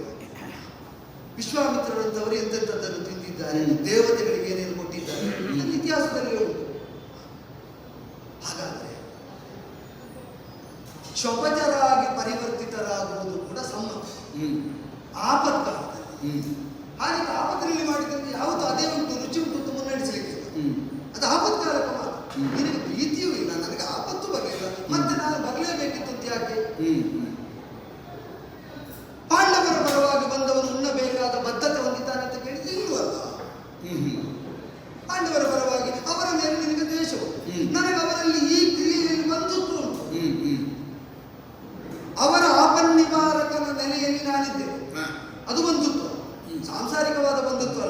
ಅದು ನಮಗುಂಟ. ತಂಗಿಯನ್ನು ಕೊಟ್ಟಿದ್ದೇನೆ ಅಂತ ಆದರೆ ಮಗನಿಗೆ ತಂದಿದ್ದೇನೆ ಅಂತ ಇಲ್ಲೂ ಹೇಳಲಿಕ್ಕೆ ಹೌದು, ಇಲ್ಲಿಂದ ನನ್ನ ಮಗಳನ್ನೇ ಕೊಟ್ಟಿದ್ದೇನೆ. ಸಾಂಬಾರಿಗೆ ನಿನ್ನ ಮಗಳೇ ಕುಲವಧುವಾಗಿ ಬಂದದ್ದು, ನನ್ನ ಸುಭದ್ರೆಯನ್ನು ಕೊಟ್ಟದ್ದು ಪಾರ್ಥನೆ, ನನ್ನ ಅತ್ತೆ ಕುಂತೀರಿ. ಈ ಎಲ್ಲ ನೆಲೆಯಿಂದ ಬಂಧುತ್ವ ಉಂಟು, ಅದೆಲ್ಲವೂ ಮಾನ್ಯವೇ. ಇಲ್ಲಿ ಬಂಧುತ್ವವಾಗುವುದು ಅನಿವಾರ್ಯ. ಬಂಧುತ್ವವಾಗುವುದು ಯಾವುದರಿಂದ? ಸಂಧಾನ ಕಾರಣ ಮನೆಯಲ್ಲಿ ಪಾಂಡವರ ಹಿತರಕ್ಷಣೆ ಮಾಡುವ ದೀಕ್ಷೆ ಹೊತ್ತ ಮೇಲೆ ಆ ಕಾರ್ಯ ಮುಗಿಯುವಲ್ಲಿಯ ತನಕ. ನಾನು ಆಗ ಅರಸ ಮುನಿದಿ ಯಾಕೆ ಅಂತ ಕೇಳುವಾಗಲೂ ಅದನ್ನೇ ಉಲ್ಲೇಖಿಸಿದ್ದದಕ್ಕೆ. ಪರಸ್ಪರ ವೈಮನಸ್ಸಿರಬಹುದು ಅಥವಾ ಒಳ್ಳೆಯ ಸದ್ಭಾವವೂ ಇರಬಹುದು, ಅದೆರಡೂ ಮಾಡುವ ಕೆಲಸಕ್ಕೆ ಬಾಧೆ ಒದಗಿಸಬಹುದು. ಈಗ ಅಜ್ಜನಿಗೆ ಎಷ್ಟು ಗೌರವ ಇದ್ದರು ಪೀಠದಲ್ಲಿ ಕುಳಿತಂತಹ ಭೂಪತಿಗೆ. ಭೂಪತಿಯಾಗಿ ವ್ಯವಹರಿಸುವಾಗ ಅವರು ಹಸ್ತಿನಾವತಿಯ ಸಂಧಿ ವಿಗ್ರಹಿಯಾಗಿ ಮಾತ್ರ ಹೇಗೆ ಕಾಣಬೇಕೋ, ಪಾಂಡವರ ಸಂಧಾನಕಾರನಾಗಿ ಬಂದವನಲ್ಲಿ ಯಾವ ರಾಗದ್ವೇಷಗಳಿದ್ದರೂ ಕೂಡ ಈ ಸಂಧಾನ ಪ್ರಸಕ್ತಿ ಮುಗಿಯುವಲ್ಲಿಯ ತನಕ ಸಂಧಾನಕಾರನಾಗಿ ಮಾತ್ರ ಕಾಣಬೇಕು. ಸಂಧಾನಕಾರನಾಗಿಯೇ ಕಂಡ್ರೆ ಈ ಯಾವ ಆಕ್ಷೇಪಕ್ಕೂ ಆಸ್ಪದ ಇಲ್ಲ. ಕಾರ್ಯಾಂತೆ ಮುಂದತೆ ದೂತರಾದವರು ಕೆಲಸ ಆಗುವವರು ತಿನ್ನಕೂಡದು. ಅದು ಯಾವುದನ್ನು ಕೊಟ್ಟು ಪಡೆಯುವುದಕ್ಕೆ ಬಂದ ಕೊಡುಕೊಳ್ಳುವಿಕೆಯ ವ್ಯವಹಾರ ಇದ್ದ ದೌತ್ಯಕ್ಕೆ ವಿಶೇಷತ. ನಾವೇನನ್ನು ನಮ್ಮನ್ನು ಕಳಿಸಿದವರಿಗಾಗಿ ಪಡೆದು ಹೋಗಲಿಕ್ಕೆ ಬಂದಿದ್ದೇವೆ. ಇಲ್ಲಿ ರಾಜ್ಯ ನಾವು ಉಂಡ ಮೇಲೆ ಪಡೆದದ್ದರಲ್ಲಿ ಸ್ವಲ್ಪ ಕಡಿಮೆ ಆದರೆ ಅದವರಿಗೆ ತಿನ್ನಲಿಕ್ಕೆ ಹೆಚ್ಚು ಕೊಟ್ಟಿದ್ದಾರೆ, ಅದರಿಂದ ಕಡಿಮೆ ಪಡ್ಕೊಂಡು ಬಂದ. ತಿನ್ನುವುದು ಅಂದ್ರೆ ಸೂಚ್ಯವಾಗಿ ಏನನ್ನು ಸೂಚಿಸ್ತದೆ ಅಂತ ನೀವು ಗ್ರಹಿಸು. ಉಂಡ ಅನ್ನ ಅಂತಂದ್ರೆ ಅದು ಮಾತ್ರ ಅಲ್ಲ, ನಾವು ಉಣ್ಣುವ ಅನ್ನ ನಮ್ಮನ್ನು ಉಣ್ಣುತ್ತದೆ. ಅದ್ಯತೆ ಅತ್ತಿಜ ಭೂತ ತಸ್ಮಾತ್ ಅನ್ನಂತದುಚ್ಯತೆ. ಆ ಕಾರಣದಿಂದ ನಾವು ಮಾಡುವ ಕರ್ಮವನ್ನು ಅದು ನುಂಗಿ ನೊಣೆಯದಂತೆ ನಾವು ಅನ್ನದ ಬಗ್ಗೆ ಜಾಗರೂಕರಾಗಿರ್ಬೇಕು. ಆ ಕಾರಣದಿಂದಲೇ ನಿನ್ನಲ್ಲಿಗೂ ಬರಲಿಲ್ಲ. ಸಂಧಾನಕಾರನಾಗಿ ಬರುವಾಗ ಇಲ್ಲ. ರಾಜ್ಯ ಸಿಕ್ಕಿದ ಮೇಲೆ ಎಲ್ಲ ಸರಿ. ರಾಜ್ಯ ಸಿಕ್ಕುವ ಮೊದಲು ಯಾವುದು ತಪ್ಪು. ಆದ್ರಿಂದ ಧೃತರಾಷ್ಟ್ರ ಭೂಪತಿಯಿಂದ ಮೊದಲುಗೊಂಡು ನಿನ್ನಲ್ಲಿಯೇ ತನಕ ದುಶಾಸನ ಮನೆ ಸ್ವೀಕಾರದ ತನಕ ಎಲ್ಲವೂ ನನಗೆ ಬೇಡ ಅಂತ ಆಡಿದ್ದೆ. ಯಾಕೆ ಅಂದರೆ ವರದಿವ್ಯ ರಸಭರಿತದ ಅಡುಗೆ ರಚನೆಯಾದ ನಿರ್ಮಾಣ ಆದದ್ದು ಅದು ಅರಮನೆಯ ನಿರ್ದೇಶದಿಂದ ಅಂತ ನನಗೂ ಒಂದು ಸೂಚ್ಯವಾದ ಸುಳುವು ಸಿಕ್ಕಿದ್ದರಿಂದ ರಾಜನ ಅನುಮತಿಯಂತೆ ಎಲ್ಲರ ಮನೆಯಲ್ಲಿ ಆಗಿದೆ. ಹೌದಾ? ಅದೀಗ ಉಣ್ಣುವ ಸ್ಥಳ ಮಾತ್ರ ಬೇರೆ ಬಿಟ್ಟರೆ ಅನ್ನ ಉಬ್ಬನದ್ದು. ಈ ನೆಲೆಯಿಂದ ನಮಗೆ ನಿನ್ನ ಮನೆ, ಈಗ ಈಶ್ವರ ಮನೆಯಲ್ಲಿ ಉಣ್ಣುವುದಾದ್ರೆ ನಿನ್ನ ಮನೆಯಲ್ಲಿ ಉಣ್ಣುವುದು, ಅನ್ನ ನಿನ್ನದಾಗಿರುವಾಗ ನಿನ್ನಲ್ಲಿ ಉಣ್ಣಬಾರದು ಅಂತಾದ್ರೆ ಭೀಷ್ಮರಲ್ಲಿ ಉಣ್ಣಬಾರದು. ಈ ನ್ಯಾಯ ಅದೆಲ್ಲವನ್ನು ಬಿಟ್ಟೆ. ಹಾಗಾದ್ರೆ ವಿದುರನಲ್ಲಿ ಈಗ ದಾಸಿಯ ಮಗನಲ್ಲಿ ಉಣ್ಣುವುದು ರಾಜನಿಯೋಗಿಗೆ ಸರಿಯೋ ಅಂತ ಕೇಳಿದರೆ ವಿದುರನ ಮನೆಯಲ್ಲಿ ಉಣ್ಣುವುದು ಕೃಷ್ಣನಿಗೆ ಸರಿಯೇ ಸರಿ. ಪಾಂಡವರು ಅನ್ನ ಇಕ್ಕಿ ಸಲಹಬೇಕಾದ ತಾಯಿಗೆ ಅನ್ನ ಹಾಕುತ್ತಾ ಇರುವವನು ವಿದುರ. ಪಾಂಡವರ ವನವಾಸ ಅಜ್ಞಾತವಾಸದಲ್ಲಿ ಪಾಂಡವರ ತಾಯಿ ಅಲ್ಲಿದ್ದಾರೆ. ಅಂದರೆ ಪಾಂಡವರು ನನಗೆ ಉಣಿಸುವಷ್ಟು ಶುದ್ಧ ಅನ್ನವನ್ನು ವಿದುರ ಹೊಂದಿದ್ದಾನೆ. ಈಗ ನಾನು ಯಾವ ಪಾಂಡವರ ಪರವಾಗಿ ಅನಿಬರಲ್ಲಿ ಬಂಧುತ್ವವಾಗಿ ಬಂದಿದ್ದೇನೆ, ಆ ಪಾಂಡವರು ನನಗೆ ಹಾಕಿದ್ದನ್ನು ನಾನು ಉಣ್ಣಬಹುದು ಅಂತಿದ್ರೆ ಪಾಂಡವರೇ ಅನ್ನ ಹಾಕಬೇಕಾದ ತಾಯಿಗೆ ಪ್ರತಿನಿತ್ಯ ಅನ್ನ ಹಾಕ್ತಾ ಇರುವವನು ವಿದುರ. ಅದರ ಅರ್ಥ ಏನು? ಪಾಂಡವರ ಅನ್ನದಷ್ಟೇ ಪರಿಶುದ್ಧವಾದದ್ದು ವಿದುರನನ್ನ ಅಂತ. ನಾನು ಅಂಥ ಮನೆಯಲ್ಲಿ ಅಲ್ಲ ನಿನ್ನೆಲ್ಲಿ ಊಟ ಮಾಡ್ತೀನಿ. ಆದ್ದರಿಂದ ಅಲ್ಲಿಗೆ ಹೋದರೆ ಈಗ ಅದನ್ನು ನೀನು ಆಕ್ಷೇಪಿಸ್ತೀನಿ. ಈಗ ಅಲ್ಲಿ ಬಂದು ಊಟ, ಈಗ ನಾನು ಹೇಳು, ನಾನಲ್ಲಿ ಹೋದೆ ಇಲ್ಲಿಗೆ ಬಂದೆ ಅಂತೇಳಿ ಒಂದು ಅಭಿಪ್ರಾಯ ಮಾಡಿ ಊಟಕ್ಕಾಗುವಾಗ ಎಲ್ಲ ಸೌಜನ್ಯ ಸೌಲಭ್ಯ. ಸಭಾಸ್ಥಾನಕ್ಕೆ ಬಂದಾಗ ಅದೆಲ್ಲ ಹೌದು. ನೀನು ಈ ಮಾತಾಡಬೇಕಾದ್ರೆ ನೀನು ಊಟ ಮಾಡಿದ್ದು ತಪ್ಪಲ್ವ ಅಂತ ಕೇಳಿದ್ರೆ ನನಗೊಂದು ಮಾತು ಅಂತ. ಈಗ ನೀನು ಆಲೋಚನೆ ಮಾಡು, ಊಟ ಹಾಕೋದು ನಾವೇ, ಅದು ತಂತ್ರ ಅಂತ ಹೇಳುದು. ಮತ್ತೆ ಇಲ್ಲಿ ಈಗ ಹಾಗಾದದ್ದು ಆದವರೆಲ್ಲ ಇದ್ದಾರೆ, ಸಭೆಯಲ್ಲಿದ್ದಾರೆ. ಉಂಡ ಮೇಲೆ ಮತ್ತೆ ಏನು ಮಾಡಬೇಕಾದ ಅಸಹಾಯಕತೆಯಲ್ಲಿ ಸಿಲುಕಿ ಬಂದದ್ದನ್ನು ಪ್ರಾರ್ಥನೆ ತಿಳಿದು ಅಲ್ಲೇ ಉಳಿಯುವುದು.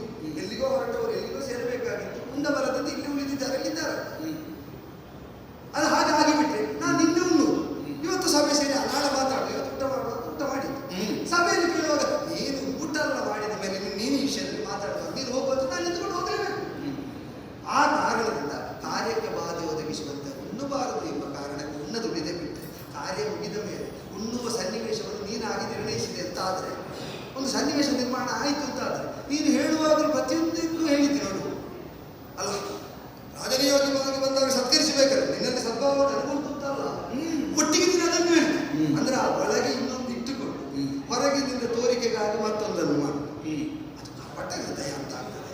ನನಗೆ ಅಂತ ಅನ್ನೋದು ಇಷ್ಟ ಆಗುದಿಲ್ಲ. ಒಳಗೆ ಇದ್ದದ್ದನ್ನೇ ಮಾಡಿ. ನಿನಗೆ ಅನ್ನ ಕೊಡುವುದಿಲ್ಲ ಕೃಷ್ಣ, ಒಳಗೆ ನಿನಗೆ ನನ್ನ ಮೇಲೆ ಸದ್ಭಾವ ಇಲ್ಲ, ಸರಿ, ನನಗೆ ಸಮ್ಮತ. ಬೇಡ, ಒಳಗೆ ನನಗೆ ನಿನಗೆ ಇಷ್ಟು ಪ್ರೀತಿ ಇರುವಾಗ ನೀವು ಉಣ್ಣೆ ದುಡಿದದ್ದು ತಪ್ಪು ಅಂದ್ರೆ ನಾನು ಪಶ್ಚಾತ್ತಾಪ ಪಡ್ತಿದ್ದೆ. ಇಷ್ಟು ಪ್ರೀತಿಯಿಂದ ಕರೆಯುವಲ್ಲಿ ಒಂದು ಅಗಲು ಇಲ್ವಲ್ಲ.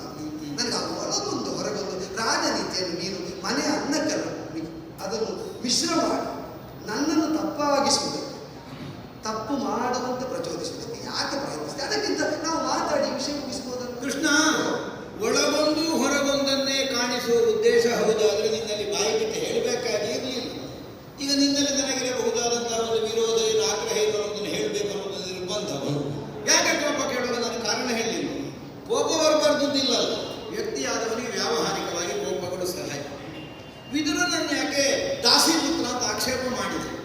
ಅವತ್ತು ವೇದವ್ಯಾಸರೇ ಹೇಳಲಿಲ್ಲೋ, ಇನ್ನು ಮುಂದೆ ನಿನ್ನ ತಾಯಿ ದಾಸಿಯಲ್ಲ, ಅವಳಿಗೆ ದಾಸಿಯಾಗಿಲ್ಲ, ಅದಲ್ಲ. ದಾಸಿ ಅಲ್ಲ ಅಂದ್ರೂ ದಾಸಿಪುತ್ರ ಅನ್ನುವಂತಹ ಒಂದು ಅನರ್ಹತೆ ಸುಳ್ಳ. ಈಗ ಹಾಗಲ್ಲ, ದಾಸ್ಯ ನಿವೃತ್ತಿ ಆಗುವುದಕ್ಕೆ ಯಾರು ಕಾರಣ ಅಲ್ಲ? ದಾಸಿಪುತ್ರ ಅನ್ನುವ ಅನರ್ಹತೆ ಸುಳ್ಳು. ನಾನೀಗ ಅದು ಕೇಳುದು. ಈಗ ವ್ಯಾಸನ ಅನರ್ಹತೆ ಇಲ್ಲ ಹೇಳಿದ್ರ? ಅಲ್ಲಲ್ಲ, ಇಲ್ಲ. ಇನ್ನು ಮುಂದೆ ತಾಯಿ ದಾಸಿ ಅಲ್ಲ, ವಿದುರ ದಾಸಿಪುತ್ರ ಅಲ್ಲ ಅಂತ ಅರ್ಥವ. ಹೌದಾದ್ರೆ ಸಿಂಹಾಸನಕ್ಕೆ ಅನರ್ಹ ಅಂತ ವ್ಯಾಸನ ಹೇಗೆ ಹೇಳಿದ್ರು? ಈಗ ಅದೇ ಹೌದಾದ್ರೆ ದಾಸಿ ಪುತ್ರನೇ ಹೌದಾದ್ರೆ ಮತ್ತೆ ಈಗ ಚಿಕ್ಕಪ್ಪ ಅಂತ ನೀವು ಕರೆದ ಚಿಕ್ಕಪ್ಪ ಸಂಬಂಧದಲ್ಲಿ ದಾಸಿ ಪುತ್ರ ಅಲ್ವಾ? ದಾಸಿ ಚಿಕ್ಕಮ್ಮ ಅಲ್ಲ, ದಾಸಿ ಚಿಕ್ಕಮ್ಮ ಅಲ್ಲ. ಆದ್ರೆ ಯಾರ ಮೂಲಕವಾಗಿ ಧೃತರಾಷ್ಟ್ರ ಭೂಪತಿ ಹುಟ್ಟಿದ್ದಾರೋ, ಯಾರ ಮೂಲಕವಾಗಿ ಪಾಂಡು ಚಕ್ರವರ್ತಿ ಹುಟ್ಟಿದ್ದಾರೆ, ಪಿತೃಸ್ಥಾನ ಸಂಬಂಧದ ಮೂಲಕವಾಗಿ ಚಿಕ್ಕಪ್ಪ ಹೇಳು, ಸರಿ ಅಲ್ಲೋ? ಸರಿ, ಅದರ ಅರ್ಥಕ್ಕೆ ಅರ್ಹತೆ ಬಂತು ಅಂತ ಅರ್ಥ. ನಾನು ಅದನ್ನೇ ಹೇಳಿದ್ದು. ಅದನ್ನೇ ಮಾನಿಸಿ ಚಿಕ್ಕಪ್ಪ ಅಂತ ಕರೆದು ದಾಸಿಯನ್ನು ವಿಸ್ಮರಿಸಬಹುದು ಅಂತ. ಆದರೆ ಹುಟ್ಟುವಾಗ ದಾಸಿ ಆಗಿದ್ದವಳು, ಹುಟ್ಟುವ ತನಕ ದಾಸಿ ಆಗಿದ್ದವಳನ್ನೇ ನೀನು ಈಗ ಉಲ್ಲೇಖಿಸದೆ ಆ ಬಳಿಕ ಬಂದ ನೆಲೆಯನ್ನು ಮಾನಿಸಬಹುದಾಗಿತ್ತು. ಸೂತನಿಂದಲೇ ಬಾಲಿಕನಾದ ಪುತ್ರಕರ್ಣ ಸುಳ್ಳ, ಸೂತ ಪುತ್ರಕರ್ಣ ಎಂಬುದು ಸುಳ್ಳ. ಕೌಟುಂಬಿಕವಾದ ಸಂಬಂಧದ ವ್ಯಾಪ್ತಿಯಲ್ಲಿ ಅದನ್ನು ಮರೆತು ವ್ಯವಹರಿಸಬಹುದು. ಅದು ಮಮಕಾರ ಕಾರಣವಾದ. ಸರಿ, ರಾಜಕಾರಣಕ್ಕೆ ಸಂಬಂಧಿಸಿ ಮರೆಯುವುದಕ್ಕಿಲ್ಲ. ಅಮಾತ್ಯನಾಗಿಸಿದ ಮೇಲೆ ನೀವು ಅದನ್ನು ಯಾಕೆ ಹೇಳಬೇಕು? ಅಮಾತ್ಯನಾಗಿಸುವುದಕ್ಕೆ ಸೂತ ಪುತ್ರ ಆಗಬಾರ್ದು ಅಂತ ಇಲ್ಲ. ಅಲ್ಲ, ದಾಸಿ ಪುತ್ರ ಅಥವಾ ದಾಸಿ ಪುತ್ರ ಆಗಬಾರ್ದು ಅಂತ ಇಲ್ಲ. ಯಾಕೆಂದ್ರೆ ಸಂಜೆಯನ್ನು ಇಲ್ಲಿ ಅಮಾತ್ಯನಾಗಿ ಇರುವ ಅವ ಸೂತ ಪುತ್ರ, ಅವ ಅಮಾತ್ಯನಾಗಿ ಅಮಾತ್ಯನಾಗಲಿ ಅಲ್ಲ ಅಂತ ಸಿಂಹಾಸನಕ್ಕಾಗುವುದಿಲ್ಲ. ಈಗ ಸಿಂಹಾಸನಕ್ಕಾಗುವುದಿಲ್ಲ ಅಂತ ವೇದವ್ಯಾಸರು ಹೇಳುವುದಕ್ಕೆ ಕಾರಣವಾದದ್ದೇನು? ನಾನು ಸಿಂಹಾಸನಕ್ಕೆ ಅರ್ಹತೆ ಸ್ಥಾಪಿಸಲಿಲ್ಲ. ಅದು ರಾಜಕಾರಣಕ್ಕೆ ಸಂಬಂಧಿಸಿ, ಸಿಂಹಾಸನಕ್ಕೆ ಅಧಿಕಾರಕ್ಕಾಗುವುದಿಲ್ಲ. ನೀನು ಸಿಂಹಾಸನಕ್ಕೆ ಸಂಬಂಧಿಸಿ ರಾಜನಿಯೋಗಿಯಾಗಿ ಬಂದವನಾದ್ದರಿಂದ ದಾಸಿ ಪುತ್ರನಲ್ಲಿ ಆಹಾರ ಸ್ವೀಕರಿಸಬೇಕಾದದ್ದಲ್ಲ. ನಿನಗಾಗ್ತದೆ ಅಂತ ಅದ್ರ ನಮ್ಮದು ಆಕ್ಷೇಪ ಅಲ್ಲ. ಯಾಕೆಂದ್ರೆ ಆಕ್ಷೇಪಿಸಬೇಕಾದ ಧ್ವನಿ ಬಂದದ್ದು ಯಾಕೆ? ಭೀಷ್ಮರಲ್ಲಿಯೋ, ದ್ರೋಣರಲ್ಲಿಯೋ, ಕೃಪರಲ್ಲಿಯೋ, ಅಶ್ವತ್ಥಾಮರಲ್ಲಿ, ಇನ್ನಿತರರಲ್ಲಿ ನಾನೆಲ್ಲೆಲ್ಲ ಸಿದ್ಧಪಡಿಸಿದ್ದೇನೆ. ನನ್ನ ಅಯ್ಯನಿಂದ ಪ್ರಾರಂಭವಾಗಿ ನನ್ನ ಅರಮನೆಯ ತನಕ ಅಲ್ಲಿ ಎಲ್ಲಿಯೂ ನೀನು ಆಹಾರ ಸ್ವೀಕರಿಸದೆ ವಿದುರನ ಮನೆಗೆ ಹೋಗಿದ್ದು. ಹಾಗಿದ್ರೆ ವಿದುರನನ್ನು ಹಸ್ತಿನಾವತಿಯಲ್ಲಿ ಇವರಿಗೆಲ್ಲಂತ ಬೇರೆ ಅಂತ ಮಾಡಿದವ ಯಾರು? ನಾನು ನೀನು? ನಾನು ಬೇರೆ ಅಂತ ಮಾಡಿದ್ದಲ್ಲ. ಅದಾದ್ರೂ ನಿನ್ನಲ್ಲಿ ಆಹಾರ ನಾನಲ್ಲ, ಪಾಂಡವರು ಆಗಲಿ. ಪಾಂಡವರು ಈಗ ಹಸ್ತಿನಾವತಿ ಬೇರೆ ಅಂತ ಮಾಡಿದ್ದಲ್ಲ. ಯೋಚನೆ ಮಾಡು, ಪಾಂಡವರ ತಾಯಿ ಒಬ್ಬಳು, ಹೌದಾ? ಏಕಕಾಲದಲ್ಲಿ ಎಲ್ಲರ ಮನೆಯಲ್ಲಿ ಅವಳನ್ನು ಇಡ್ಲಿಕ್ಕೆ ಆಗ್ತದ? ಆಗುದಿಲ್ಲ. ಅವರು ಯಾವ ಮನೆಯಲ್ಲಿ ಅವರನ್ನು ಇರಿಸಿ ಹೋಗಿದ್ರು, ನಾನಲ್ಲಿ ಉಂಟಿದ್ದೆ. ಸರಿಯಪ್ಪ, ಅವರು ಇಟ್ಟದ್ದು ವಿದುರನ ಮನೆಯಲ್ಲಿ ಆದ್ದರಿಂದ ನಾನು ಹೊಂದಿದ್ದೇನೆ. ಸರಿ. ಈಗ ವಿದುರನ ಮನೆಗೆ ನಿನಗೆ ಆ ಮೂಲಕವಾದಂತಹ ಸಂಬಂಧವೇ ಬಲವಾಗ್ತದೆ ಅಂತಂದ್ರೆ ಅದೇ ಒಂದೇ ಕಾರಣ ಸಾಕಲ್ಲ. ಮತ್ತೆ ಅವನನ್ನು ದಾಸಿ ಪುತ್ರ ಹೇಳಿದ್ದು ಯಾಕೆ ಕೇಳಲಿಕ್ಕಿಲ್ಲ? ಅವನನ್ನು ದಾಸಿ ಪುತ್ರ ಅಂತ ಹೇಳಿದಕ್ಕೆ ಕಾರಣ ಏನು ಗೊತ್ತೋ? ನಮಗಂತ ದಾಸಿ ಪುತ್ರನೇ ಅಲ್ಲ, ಅದಕ್ಕೆ ಅದು ಹೌದು ಅಂತಾದ್ರೆ ಕುಂತಿ ದೇವಿಗಳು ನಿಂತಿದ್ದಾಳೆ ಅನ್ನೋದಕ್ಕಾಗಿ ನಾವು ವಿದುರನಿಗೆ ಜಾತಿ ಕೊಡುವುದು. ಸರಿಯಪ್ಪ, ನೀನು ಅಂಗರಾಜ್ಯ ಕೊಟ್ಟು ದಾಸಿ ಪುತ್ರ ಅಂತ ಕರೆದಕ್ಕೆ ನಿನ್ನ ಸಭೆಯಲ್ಲಿ ಯಾಕೆ ಗಲಾಟೆ ಆಗ್ತದೆ? ಅವ ದಾಸಿ ಪುತ್ರ ಅಲ್ಲ, ಯಾಕಲ್ಲ? ಅಥವಾ ಅವ ಸೂತ ಪುತ್ರ ಅಲ್ವ? ಸೂತ ಪಾಲಿತ ಪುತ್ರ. ಸೂತನ ಮಗನವ ಅಲ್ಲ ಅಂತ ಯಾರು ಹೇಳಿದ್ರು? ಸೂತ ಪಾಲಿತ ಪುತ್ರ. ಈಗ ಅಲ್ಲ ಅಂತ ಹೇಳಿದೆ. ಅಲ್ಲ ಅಂತ ಹೇಳೋದಕ್ಕೆ ಕಾರಣ ಅಲ್ಲಿ ಹೌದು, ಹುಟ್ಟಿಸಿದವನು ಸೂತ ಅಲ್ಲ ಅಂತ ಹೇಗೆ ಹೇಳುದು? ಅಲ್ಲ, ಅಜ್ಞಾತ ಅಲ್ವ? ಅಜ್ಞಾತ. ಆದ ನಿರ್ಣಯಿಸಲಿಕ್ಕೆ ಆಗುವುದಿಲ್ಲ. ಸೂತ ಪುತ್ರ ಅಲ್ಲ ಅಂತ ನಿರ್ಣಯಿಸಿ. ಸೂತ ಪಾಲಿತ ಪುತ್ರ ಮಾತ್ರ.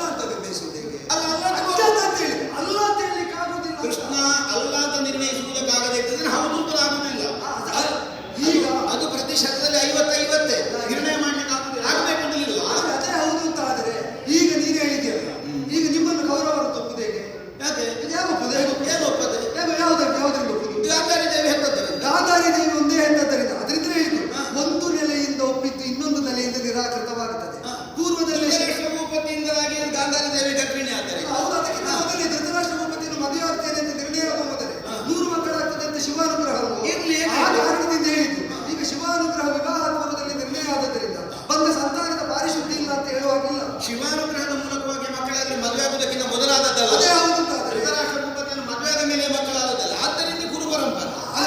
ಹಾಗಾದ್ರೆ ಎಲ್ಲ ಪರಂಪರೆಗೂ ಅದನ್ನೇ ಅನ್ವಯಿಸುವ. ಈಗ ಯಾರು ಯಾವುದನ್ನು ಹೊಂದಿದ್ದಾರೋ ಅವ ದೇವತೆಗಳು ಅನುಗ್ರಹಿಸಿದ್ದು ಕೂಡ ಆ ದಂಪತಿಗಳಿಗೆ ಎಂಬುದನ್ನೇ ಒಪ್ಪು. ಅದೇ ನ್ಯಾಯ ಅಲ್ಲ. ಮತ್ತೆ ಯಾವುದಕ್ಕೆ ಅವರು ಈಗ ಅಕ್ಷರ ಇವನು ವ್ಯಾಸಪುತ್ರ ಅಲ್ಲ ಅಂತ ಹೇಳಿದ್ದಲ್ಲ. ಈಗ ಹುಟ್ಟಿಸಿ ಜನ್ಮಕ್ಕೆ ಕಾರಣನಾದವನೇ ಹೇಳಿದ ಅನರ್ಹತೆ. ಈಗ ಅದಕ್ಕಿಂತ ಹೆಚ್ಚೇನು ಹೇಳಿದ್ದಲ್ಲ. ನಾನೇನಾದ್ರೂ ಕಲ್ಪಿಸಿ ಹೇಳಿದ್ದ. ವಿದುರ ಯಾಕೆ ಸಿಂಹಾಸನಕ್ಕೆ ಬಾಗಿರಬೇಕು? ದಾಸಿಪುತ್ರನಾದ್ದರಿಂದ ಬೇರೆ ಕಾರಣವೇ ಇಲ್ಲ.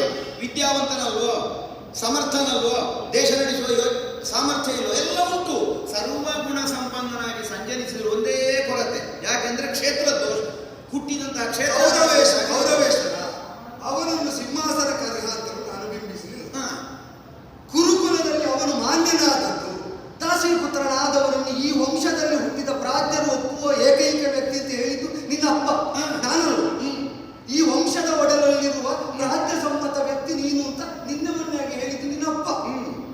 ಅದನ್ನು ಒಪ್ಪಿ ಈಗ ಪ್ರಾಜ್ಞ ಸಮ್ಮತ ವ್ಯಕ್ತಿ ಅಂತ ಹೇಳುವವರನ್ನು ಸಭಾ ಸಮಕ್ಷದಲ್ಲಿ ಮತ್ತೆ ದಾಸಿ ಪುತ್ರ ಅಂತ ಹೇಳಿ ಭಂಗಿಸುವ, ಹೀನೈಸುವ, ಅವಮಾನಿಸುವ ನಿನ್ನ ಪ್ರವೃತ್ತಿ ಮಾತ್ರ ನನಗೆ ಆಕ್ಷೇಪ ಬಿಟ್ರೆ ಅವನಿಗೆ ಸಿಂಹಾಸನಕ್ಕೆ ಅರ್ಹತೆಯಿಂದ ಶ್ರೇಷ್ಠ ವ್ಯಕ್ತಿತ್ವ ಅಂತ ನಿರೂಪಿತವಾಗಬೇಕು ಅಂತ ನನ್ನ ಹಂಬಲೇನಿಲ್ಲ. ಆಕ್ಷೇಪಿಸುವಾಗಲ್ಲ ನೀನು ಕೇಳಲಿಕ್ಕೆ ಬಂದವನು ಅಲ್ಲ, ಅದಲ್ಲ ಪ್ರಶ್ನೆ. ಅದನ್ನೇ ಹೇಳಿದ್ದು. ಇಲ್ಲಿ ಇಷ್ಟು ಮಂದಿಗಳಲ್ಲಿ ನಾವು ವ್ಯವಸ್ಥೆಗೊಳಿಸಿದ್ದನ್ನು ಬಿಟ್ಟು ಅಲ್ಲಿಗೆ ಹೋದದ್ದು ಯಾಕೆ? ಪ್ರಧಾನ ಪ್ರಶ್ನೆ ಬಂದದ್ದು ಅದು ಅಲ್ವಾ? ನಮ್ಮ ವ್ಯವಸ್ಥೆಯನ್ನು ಒಪ್ಪದೆ ಅಲ್ಲಿಗೆ ಹೋಗುವುದಕ್ಕೆ ಕಾರಣವಾದದ್ದೇನು? ಅಲ್ಲಿ ನಿರಾಕರಿಸಬೇಕಾದ್ರೆ ನನಗಿರುವ ಕಾರಣ ಯಾವುದು? ಇದೆರಡರ ಹಿನ್ನೆಲೆಯಲ್ಲಿ ಎಲ್ಲೋ ಬಂದದ್ದಮ್ಮ ದಾಸಿ ಪುತ್ರ. ಹೌದು. ಮತ್ತು ಅವನ ಜಾತಿ ನಿರ್ಣಯ ಮಾಡಲಿಕ್ಕಿಂತ ಸಭೆ ಅಲ್ಲ.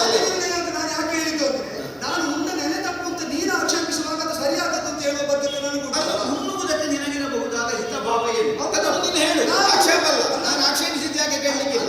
ನಿನಗೆ ಅವನ ಆಗಾದಿದ್ದು ಪಾಂಡವರ ತಾಯಿ ಉಂಟಿದ್ದಾರೆ. ಸುಯೋಧನ ಪಾಂಡವರ ತಾಯಿಯಲ್ಲಿ ನೆಲೆನಿಂತಿದ್ದ. ಸುಯೋಧನ ನಿನಗೆ ಹೆಚ್ಚಿನ ಆಲೋಚನೆ ಬೇರೆ ಯಾರ ಮನೆಯೂ ಪಾಂಡವರ ಮನೆಯಲ್ಲ. ಸರಿಯೋಧನ ಸುಯೋಧನ ಉಂಡದ್ದನ್ನು ನಿನಗೆ ಆಕ್ಷೇಪಿಸುವುದಾದರೆ ನಿನ್ನ ಆಕ್ಷೇಪದ ನೆಲೆಯನ್ನು ನನಗೂ ಆಕ್ಷೇಪಿಸುವುದು. ಅದ್ಯಾಕೆ? ಯಾಕೆಂತಂದ್ರೆ ಆಕ್ಷೇಪ ಅಸಾಧುವಾದದ್ರಿಂದ. ಅದೇ ಯಾಕೆ ಅಸಾಧು ಅಂತಂದ್ರೆ ದೂತರಿಗೆ ನೀನು ಅನ್ನ ಸಿದ್ಧಪಡಿಸಿದ್ದು ಹೇಗೆ ಅಂತ ಪ್ರಶ್ನೆ ಕೇಳಿ. ಈಗ ರಾಜನಿಯೋಗಿಯಾಗಿ ಬಂದವನು ಸತ್ಕರಿಸಬಾರದು ಅಂತ ಉಂಟು.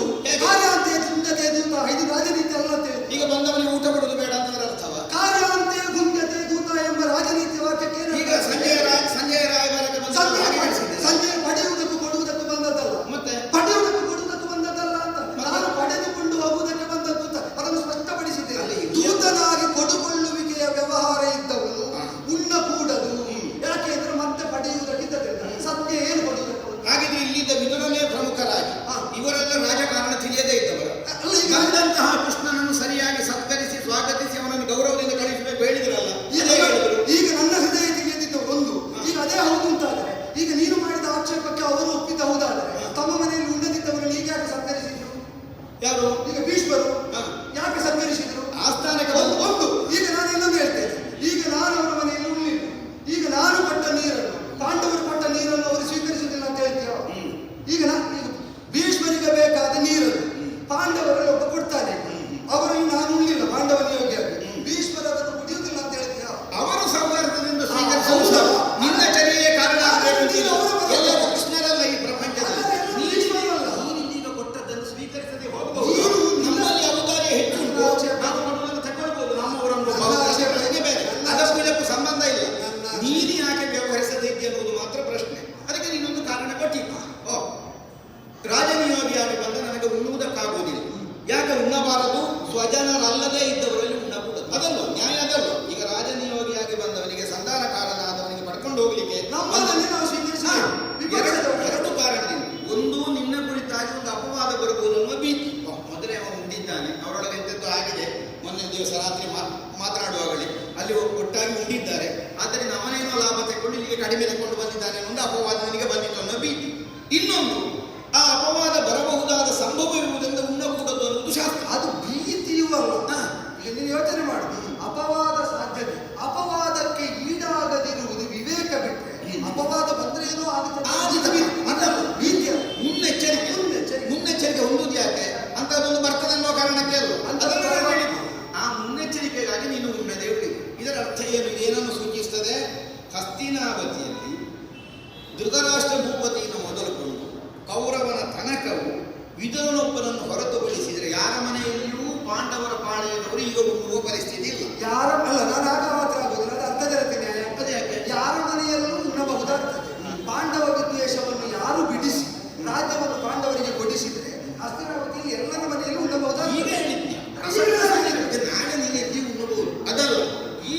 ಸನ್ನಿವೇಶ ಉಂಟು ಕೇಳಿದರೆ, ಈಗ ವಿದುರನೊಬ್ಬನನ್ನು ಹೊರತುಪಡಿಸಿ ಬೇರೆ ಯಾರು ಪಾಂಡವ ಪಕ್ಷಪಾತಿಗಳು ಇಲ್ಲಿಲ್ಲ, ಎಲ್ಲ ಕೌರವನ ಕಡೆಯವರು ಅಲ್ವಾ? ಆಯ್ತು, ಬಂದ ಕೆಲಸ ಆಯಿತು. ಕೃಷ್ಣ ಉಣ್ಣುವುದನ್ನು ನೀವು ಕೊಟ್ಟು ಕೃಷ್ಣ ಸ್ವೀಕರಿಸಬೇಕಾದ್ರೆ ಪಾಂಡವರಿಗೆ ಕೊಡಬೇಕಾದ ಕೊಡದೆ ಆಗುವುದಿಲ್ಲ ಅಂತ ಹಸ್ತಿನಾವತಿಯಲ್ಲಿದ್ದ ಎಲ್ಲರೂ ತಿಳಿದು ಯಾವ ಆಕ್ಷೇಪವೂ ಇಲ್ಲ. ಅದೇ ನನ್ನ ಆಶಯ. ಇಷ್ಟು ಒಪ್ಪಿ ನಾನು ಅವರಿಗೆಲ್ಲ ಗೊತ್ತಾಗಲಿ ನಾನು ಅವರಿಗೆ ಗೊತ್ತಾಗಲಿ ಕೇಳಿದ್ದು. ಹೌದು, ನೀವು ಕೊಟ್ಟದಿಂದ ಭಜನೆ ಮಾಡ್ತಾರೆ, ಕೃಷ್ಣ ಬರ್ತಾನೆ ಕೃಷ್ಣ ಬರ್ತಾನೆ ಇಷ್ಟು ಅಂತ ಅರ್ಥ ಆಗಲಿ ಅವರಿಗೆ. ಇಷ್ಟು ನಾನು ಹೇಳಿದ ಮೇಲೆ ಎಷ್ಟು ಜನರ ಭಜನೆ ಬಿಡಿಸ್ತಿತ್ತು ನನಗೂ ನೋಡಿ. ಆಮೇಲಿನ ಪ್ರಶ್ನೆ ಅದೇ ಆಮೇಲೆ ಇದಕ್ಕೆಲ್ಲ ನೀನೀಗ ಹೇಳಿದ ಈಗ ಅದೇ ಕಾರಣದಿಂದ ಇಷ್ಟನ್ನು ಒಪ್ಪಿ ಕೇಳುವುದಾದರೆ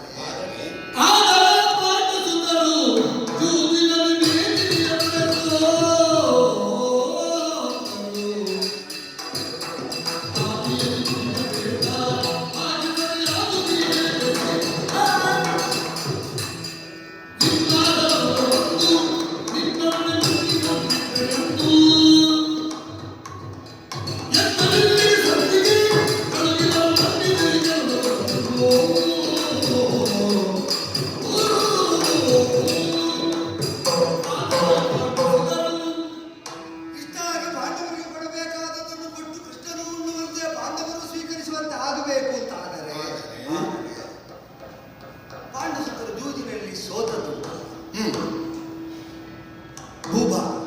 ಹೌದು, ತಮ್ಮದಾದ ಭೂಭಾಗವನ್ನು ನ್ಯಾಸ ರೂಪದಲ್ಲಿ ಇರಿಸಿ ಕೃಷ್ಣೆಯ ಸಹಿತವಾಗಿ ಅಧೀನಧಾರಿಗಳಾಗಿ 12 ವರ್ಷ ವನವಾಸ 1 ವರ್ಷ ಅಜ್ಞಾತವಾಸ ಪೂರೈಸಬೇಕೆಂಬ ಬದ್ಧತೆಯಿಂದ ಮರುದ್ಯೂತ ಕಳೆದ ಮೇಲೆ ಕಾಡಿಗೆ ಕಾಲಿಟ್ಟರು. ಹೌದು, ವನವಾಸ ಸಾಧ್ಯಂತವಾಗಿ ಪೂರೈಸಿದ್ದಾರೆ. ಅಜ್ಞಾತವಾಸವು ಈಡೇರಿಕೆ ಆಗಿದೆ ಅಂತ ಮುಗಿದ ಕಾಲದಲ್ಲಿ ಒಂದು ವಿಕಲ್ಪ ಉದಿಸಿದರೂ ಕೂಡ ಆ ಬಳಿಕ ಸಮನ್ವಯದಿಂದ ಉಭಯ ಪಕ್ಷದವರು ಒಪ್ಪಿದ ಸ್ಥಿತಿಯಲ್ಲಿ ಇದ್ದೇವೆ ಅಂತ ನಾನು ನಂಬಿದ್ದೇನೆ. ಹೌದೌದು, ಅಜ್ಜಲ ಒಂದು ಲೆಕ್ಕ ಹೇಳಿ. ಅಜ್ಜನ ಲೆಕ್ಕದಲ್ಲಿ ಈಗ ಇದು ಸರಿಯಾಗ್ತದೆ. ನಾವು 360 ಮಾತ್ರ ಇಟ್ಟುಕೊಂಡು ಹೆಚ್ಚು ಕಡಿಮೆ ಮಾಡೋದು ಬೇಡ. ಅದು ಅಷ್ಟನ್ನು ಇಟ್ಟುಕೊಂಡು ಹೋದರೆ ಎಲ್ಲ ಲೆಕ್ಕವು ಸರಿಯಾಗ್ತದೆ.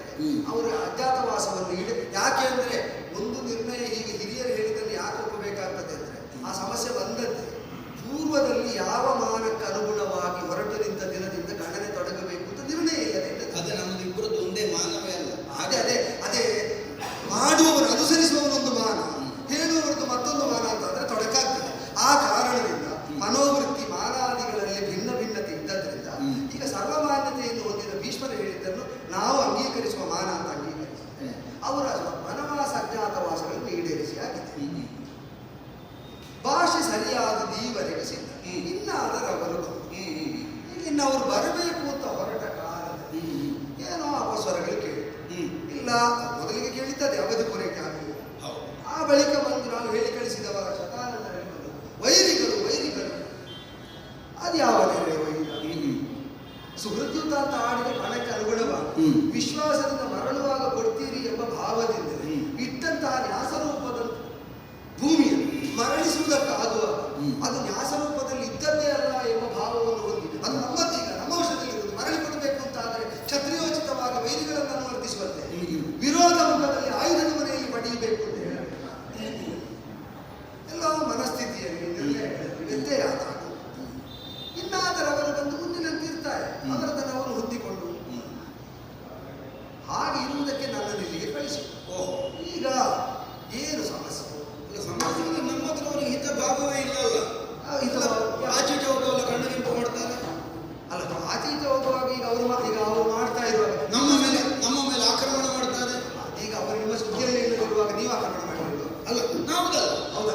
ಈಗ ಅದೀಗ ಸುದ್ದಿಯಲ್ಲಿ ಇಲ್ಲದಿರುವ ಈಗ ಅವರು ವನವಾಸಕ್ಕೆ ಮಾಡಬೇಕು ಅಂತ ಬದ್ಧರಾಗಿ ಬಿಟ್ಟ ಮೇಲೆ ಈಗ ಅಜ್ಞಾನವನ್ನು ಭೇದಿಸುವಲ್ಲಿ ಅದು ನಿಮಗೆ ನಿರ್ಬಂಧ ಅಲ್ಲ. ನಾವು ಯಾವಾಗ ಆಕ್ರಮಣ ಮಾಡಿದ್ದೇನೆ? ಆಕ್ರಮಣ ಮಾಡಿದಂತ ನೀವು ಬಂದ ಜಾಕೆಟ್ಟಲ್ಲಿ ಹೇಳಿ ಹೋಗಿದ್ದಾರೆ ಚಿತ್ರಸೇನೆ. ಅದು ದೇವಮಾನದಿಂದ ನಾವು ಗ್ರಹಿಸಿದ್ದೆ.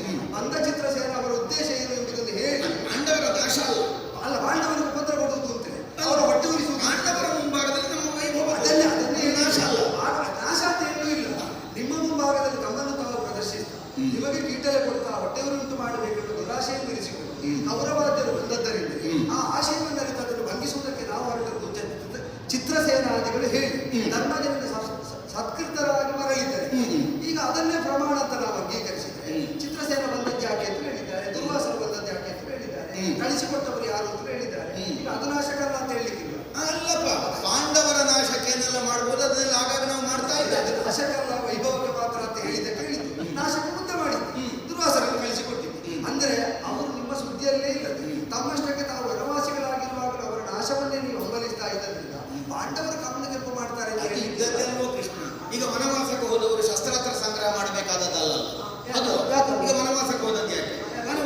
ಹೋಯಿಸ್ಲಿಕ್ಕೆ, ಆಮೇಲೆ ಅಜ್ಞಾತ ಮುಗಿಸಿ, ಆಮೇಲೆ ಊರಿಗೆಲ್ಲೋ ಬರುದು, ಅದರ ಮಧ್ಯದಲ್ಲಿ ಶಸ್ತ್ರ ಸಂಗ್ರಹ ಮಾಡಲಿಕ್ಕೆ. ಈಗ ಈಗ ನೀನು ಅದನ್ನು ಪ್ರಶ್ನಿಸುವುದಕ್ಕೆ ಅಲ್ಲ, ಯಾಕೆ ಅಲ್ಲ ಅಂತ ಕೇಳಿದೆ. ವಸಂತಂ ಕೃಷ್ಣಯಾಸಾರ್ಥ ಭಜನೀ ಪ್ರತಿವಾಸಿತ, ಕಾಡಿನಲ್ಲಿ ಅವರು ಇರಬೇಕು, ಕೃಷ್ಣಯಾಸಾರ್ಥರಾಗಿರ್ಬೇಕು, ಕೃಷ್ಣೆಯನ್ನು ಮೂಡಿಕೊಂಡಿರ್ಬೇಕು, ಅಜನಧಾರಿಗಳಾಗಿರ್ಬೇಕು. ಅಲ್ಲಿ ಇಂಥದ್ದು ಮಾಡಬಾರ್ದು, ಇಂಥದ್ದು ಮಾಡಬೇಕು ಅಂತ ನಿರ್ಬಂಧ ಏನಿಲ್ಲ. ಈಗ ಆಯುಧಗಳ ಗತಿ ಏನು? ಅಲ್ಲ, ಆಯುಧ ಕ್ಷತ್ರಿಯರಾದ್ರಿಂದ ಬೇಕು. ಅಲ್ಲ, ಕ್ಷತ್ರಿಯರಾದರು ಅಂದ್ರೆ ಈಗ ವನವಾಸದಲ್ಲಿರುವಾಗ ಕಾರಣ ಕೊಟ್ಟೆ ಅಲ್ಲ ಹೋದದ್ದು. ಅಲ್ಲ, ಅಡಗಲಿಕ್ಕಿಲ್ಲ. ಯಾವುದಕ್ಕೆ ಯಾವುದಕ್ಕೆ ಬೇಕಾಗಿ ಆಯುಧ ಸಂಗ್ರಹ? ಅವರಿಗೆ ತಮ್ಮ ಆಯುಧ ಸಂಪತ್ತು ವೃದ್ಧಿ ಆಗಬೇಕು, ತಮ್ಮ ಶತ್ರುಹನನಕ್ಕೆ. ಯಾವುದು ಶತ್ರುಹನ? ಶತ್ರುಹನನ ಯಾವುದು ಅಂತಂದ್ರೆ ಸಂಭಾವ್ಯರಾದ ಶತ್ರುಗಳನ್ನ ಯಾವುದು ಸಂಭಾವ್ಯವಾದ ಅಡಗುನಂತದಕ್ಕೆ ಅದರಲ್ಲಿ ಈಗ ಹೇಳಿಲ್ಲ ನಿರ್ಣಯವಾಗಿ ಒಂದದು ಶತ್ರುಹನ. ಯುದ್ಧ ಆದ್ರೆ ನೀವು ಆದ್ರೆ ನೀವು ಅಲ್ವೋ? ಆಗಲಿ. ಈಗ ಹಾಗಿದ್ರೆ ಕೌರವಾದಿಗಳು ಶತ್ರುಗಳಾಗಿ ಪರಿಗಣಿಸ್ತಾರೆ ಎನ್ನುವ ಕಾರಣದಿಂದಲೇ ಶತ್ರುಗಳಾಗಿ ಪರಿಣಮಿಸಿದರೆ ಎಂಬ ಕಾರಣ ಇರ್ಲಿ. ಹಾಗಾಗಿ ನಾವಲ್ಲ ಇವರು ನಾಳೆ ಶತ್ರುಗಳಾಗಿ ಬರೋದು ಬೇಡ ಅನ್ನೋದಕ್ಕಾಗಿ ಅವರ ನಾಶಕ ಶತ್ರುತ್ವದ ಭಾವ ಇಲ್ಲ ಬೇಡಿ ಅಂತ ಕೇಳ್ತಾ ನಾವು ಕೊಡ್ಬೋದಲ್ಲ. ಅಲ್ಲ, ಸರಿಯಲ್ಲ. ಈಗ ಮತ್ತೆ ನಾವೀಗ ದುರ್ವಾಸವನ್ನು ಕಳಿಸಿದ್ದೇವೆ. ಮತ್ತೊಂದು ಅದು ಯಾವ್ದು ಕೇಳಿದ್ದು ನಾನು? ಅದು ಯಾವ್ದು ಕೇಳಿದ್ದು? ಪಾಂಡವರು ಆಚೆ ಈಚೆ ಹೋಗುವಾಗ ಕಣ್ಣು ಕೆಂಪು ಮಾಡ್ತಾರೆ ಅಂತ ನೀನು ಹೇಳಿದೆ. ಹೌದಪ್ಪ. ಇಲ್ಲದೆ ಇದ್ರೆ ಈಗ ಮೊನ್ನೆ ವಿರಾಟನ ದನ ಹಿಡಿದರೆ ಅರ್ಜುನ ನಮ್ಮ ಮೇಲೆ ಎಂತದ ಆಕ್ರಮಣ ಮಾಡಿ. ಇಲ್ಲದಿದ್ರೆ ನೀನೀಗ ಅದು ಅವರಿಗೆ ಸ್ವಾತಂತ್ರ್ಯವನ್ನು ನೀವೇ ಕೊಟ್ಟದ್ದು. ನೀವೇ ಕೊಟ್ಟದ್ದು ಹೇಗೆ? ಈಗ ವಿರಾಟನ ದನ ಹಿಡಿದರೆ ಅರ್ಜುನ ನಮ್ಮ ಮೇಲೆ ಆಯುಧ ಪ್ರಯೋಗ ಯಾಕಂದ್ರೆ ಈಗ ವಿರಾಟ ದನ ಮರಳಿಸುವುದು ಕೆಲಸ. ದನವನ್ನು ಮರಳಿಸಿಕೊಂಡು ಹೋಗುವುದು ಆಕ್ರಮಣ ಮಾಡಿದೆ. ಇಲ್ಲ, 1 ವರ್ಷದ ಅಜ್ಞಾತದ ಅವಧಿ ತಾವು ನಗರವಾಸಿಗಳಾಗಿರಬೇಕು ಅಂತ ನಿಯಮ. ನಗರವಾಸಿಗಳಿರಬೇಕು ಅಂತ ಒಬ್ರು ಹೇಳಿದ್ರೆ ಅನ್ಯಾಶ್ರಯದಲ್ಲಿ 1 ವರ್ಷಕ್ಕೆ ಇರಬೇಕು ಎಂಬುದು ಸ್ಪಷ್ಟವಾಗಿ ಇರಲೇಬೇಕು. ಅನ್ಯಾಶ್ರಯ ಕಲ್ಪಿತವಾದಂತಹ ಒಂದು ನೆಲೆ ದ್ಯೂತದಿಂದ ಸಿದ್ಧಾದ 1 ವರ್ಷ ಆಶ್ರಯ ಕೊಟ್ಟವರನ್ನು ರಕ್ಷಿಸುವ ಹೊಣೆಯನ್ನು ತಾವು ಬರಬೇಕೆಂಬುದು ಅದಕ್ಕೆ ಆನುಷಂಗಿಕವಾಗಿ ಸಿದ್ಧಾಗುವುದಿಲ್ಲ. ಹೌದು. ಈಗ ರಕ್ಷಣೆ ಅಂದ್ರೆ ಹೇಗೆ? ಈಗ ನಾವು ವಿರಾಟ ನಗರದ ಮೇಲೆ ದಂಡೆತ್ತಿದ್ದಲ್ಲ, ಅವರ ಗೋವು ಸಿಕ್ಕಿದ ಕಾಲದಲ್ಲಿ ಬಿಟ್ಟು ಬಂದಿದ್ದಾರೆ. ನಿಮ್ಮನ್ನು ಬಂದು ಬಂದಿದ್ದಾರೆ. ನಮ್ಮನ್ನು ಎಷ್ಟು ಹೊಡೆದರೂ ಗೋವುಗಳನ್ನು ಬಿಡಿಸಿಕೊಂಡು ಹೋಗುವುದಕ್ಕೆ ಸಾಮರ್ಥ್ಯ ಉಂಟು. ಅದನ್ನು ಮೊದಲೇ ಗೋವುಗಳನ್ನು ಬಿಡಿಸಿಕೊಂಡು ಹೋಗಲಿಕ್ಕೆ ಮಾಡಬಹುದಿತ್ತಲ್ಲ. ನಮ್ಮ ಮೇಲೆ ಆಕ್ರಮಣ ಮಾಡಬೇಕಾಗಿ ಒಮ್ಮೆ ಸೋತವರು ಮರಳಿದ್ರೆ ಆಗಲೇ ಬರ್ತಿದ್ರಲ್ಲ. ಒಮ್ಮೆ ಸೋತವರು ಮರಳಿದ್ರೆ, ಸೋತವರೆಲ್ಲ ಅಲ್ಲಿಗೆ ಮರಳಿದ್ರೆ ಯಾವಾಗಲೂ ಹಿಡ್ಕೊಂಡು ಬರ್ತಿದ್ರಲ್ಲ. ಸೋತವೇ ಈಗ ನೋಡು, ಈಗ ನೀವು ಮಾಡಿದ್ದೆ ಅಂತ ಕೇಳುವ ಅವ ಹೋರಾಟ ಮಾಡಲಿಕ್ಕೆ ತೊಡಗಿದ, ಇಲ್ಲಿ ಹೋರಾಟ ಮಾಡುವುದಕ್ಕೆ ತೊಡಗಿದ. ನಿಮಗೆ ಏನು ಗೊತ್ತಾಗಿ? ಈಗ ಗೋವುಗಳನ್ನು ಅಪಹರಿಸುವ ಹಿನ್ನೆಲೆಯಲ್ಲಿ ಉದ್ದೇಶ ಅಂತ ಇಲ್ಲಿ ಪಾಂಡವರನ್ನು ಅವರು ಪಾಂಡವರು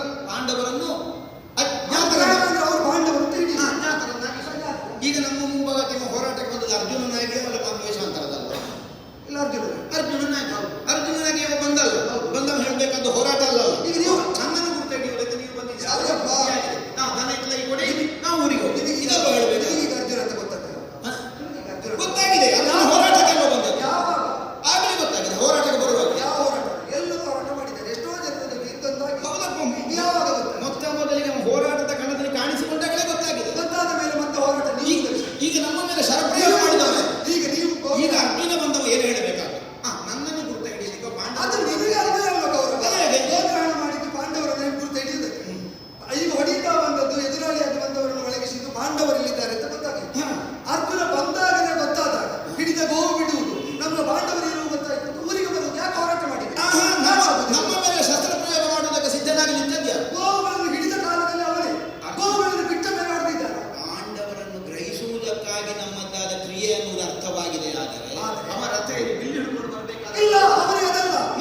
ಈಗ ಗೋಗ್ರಹಣ ಮಾಡಿದ ನಿಮ್ಮನ್ನು ಗೋವುಗಳನ್ನು ಗ್ರಹಣಯುಕ್ತರಾಗಿ ಆಗಿಸುವುದು ಪಾರ್ಥನಿಗೆ ಲಕ್ಷ್ಯವಾದರಿಂದ ನನ್ನ ಪ್ರಶ್ನೆ ಇರುವುದೊಂದೇ.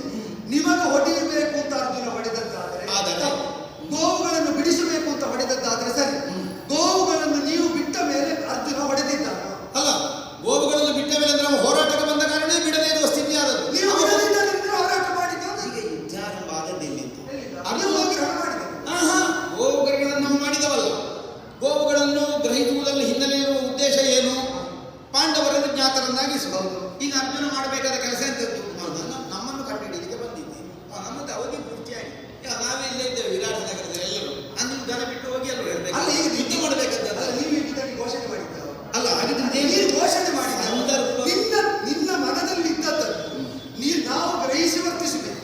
ನಿಮಗೆ ಪ್ರಕಟಿಸುವುದಾದರೂ ನೀವು ಪ್ರಕಟಿಸುವುದಿಲ್ಲ. ನಾವು ಗೋಗ್ರಹಣ ಮಾಡುವುದು ಪಾಂಡವರ ಅಜ್ಞಾತ ಭಂಗಕ್ಕೆ ಅಂತ ನೀವು ಘೋಷಣೆ ಮಾಡದಿರುತ್ತ ವಿರಾಟನ ಮೇಲೆ ಆಶ್ರಯ ಕೊಟ್ಟದ್ದಕ್ಕೆ ನೀವು ಪ್ರತಿವಾದವನ್ನು ಮಾಡಬಾರ್ದು ಅಂತೇನು?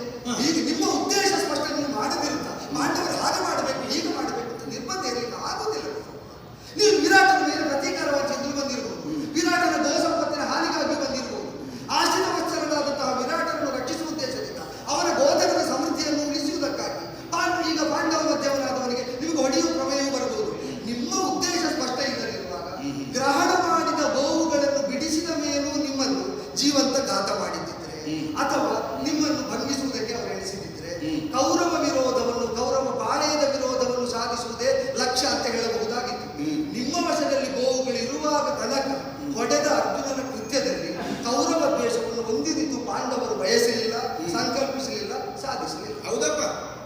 ಕಡೆಯಿಂದ ಬಂದವರಿಗೆ ನಿನಗೆ ಸಮರ್ಥಿಸಲಿಕ್ಕೆ ಬೇರೆ ಬೇರೆ ಕಾರಣ ಹೇಳಲಿಕ್ಕೆ ಬರ್ತದೆ. ಈಗ ನೀನು ಮಾಡುದು ಅಲ್ಲ ಅಲ್ಲ, ನಮ್ಮ ಪಕ್ಷದಿಂದ ಪಾಂಡವರ ಕುರಿತಾದ ವಿರೋಧವನ್ನು ಗುರುತಿಸುವಲ್ಲಿ ನಮಗೂ ಕಾರಣ ಹುಡುಕಲಿಕ್ಕೆ ಬರ್ತದೆ. ಈ ಪರಸ್ಪರ ಹೀಗಿದ್ದರಿಂದಲೋ ಸಂಘರ್ಷ ಬೆಳೆಯುವುದು ಅಲ್ಲ, ಸಂಘರ್ಷ ಈಗ ನಾವು ಮಾಡಿದ್ದು ತಪ್ಪಾಗಿ ನಿಮಗೆ ಗ್ರಹಿಕೆ ಆಗಿದೆ. ನೀವು ಮಾಡಿದ್ದನ್ನು ನಾವು ಸರಿಯಾಗಿ ಗ್ರಹಿಸಿದ್ದೆವು ತಪ್ಪಾಗಿ ಗ್ರಹಿಸಿದ್ದೆವು ಅಂತ ನೀವು ಹೇಳಿದ ಮೇಲೆ ಗೊತ್ತಾಗಬೇಕು.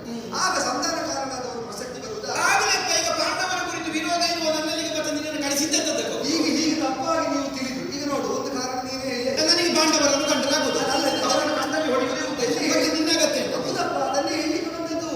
ಈಗ ನೀನು ಅರ್ಜುನ ಹೊಡೆದದ್ದನ್ನು ಕೌರವ ದ್ವೇಷದಿಂದ ಅಂತ ತಿಳಿದು ಗೌರವ ದ್ವೇಷದಿಂದಲ್ಲ, ಬೇರೆ ದಾರಿಯಲ್ಲಿ ಅದನ್ನೇ ನಾನೀಗ ಹೇಳ್ತಾ ಇರೋದು. ಕೌರವ ದ್ವೇಷದಿಂದ ಅಲ್ಲದೆ ವಿರಾಟ ಪ್ರೀತಿಯಿಂದ ವಿರಾಟ ಸಂರಕ್ಷಣೆಯ ದೃಷ್ಟಿಯಿಂದ ಅವರು ಹೊಡೆದದ್ದರಿಂದ ಕೌರವರ ಮೇಲೆ ಈಗ ದ್ವೇಷದಿಂದಲೇ ಹೊಡೆದದ್ದಾದರೆ ಈಗ ಹೊಡೆಯುವುದಕ್ಕೆ ಮುನ್ನಡೆಯುವುದು ಬಿಟ್ಟರೆ ಸಂಧಾನ ಮಾಡಬೇಕಾದ ಅನಿವಾರ್ಯತೆ ಇಲ್ಲ.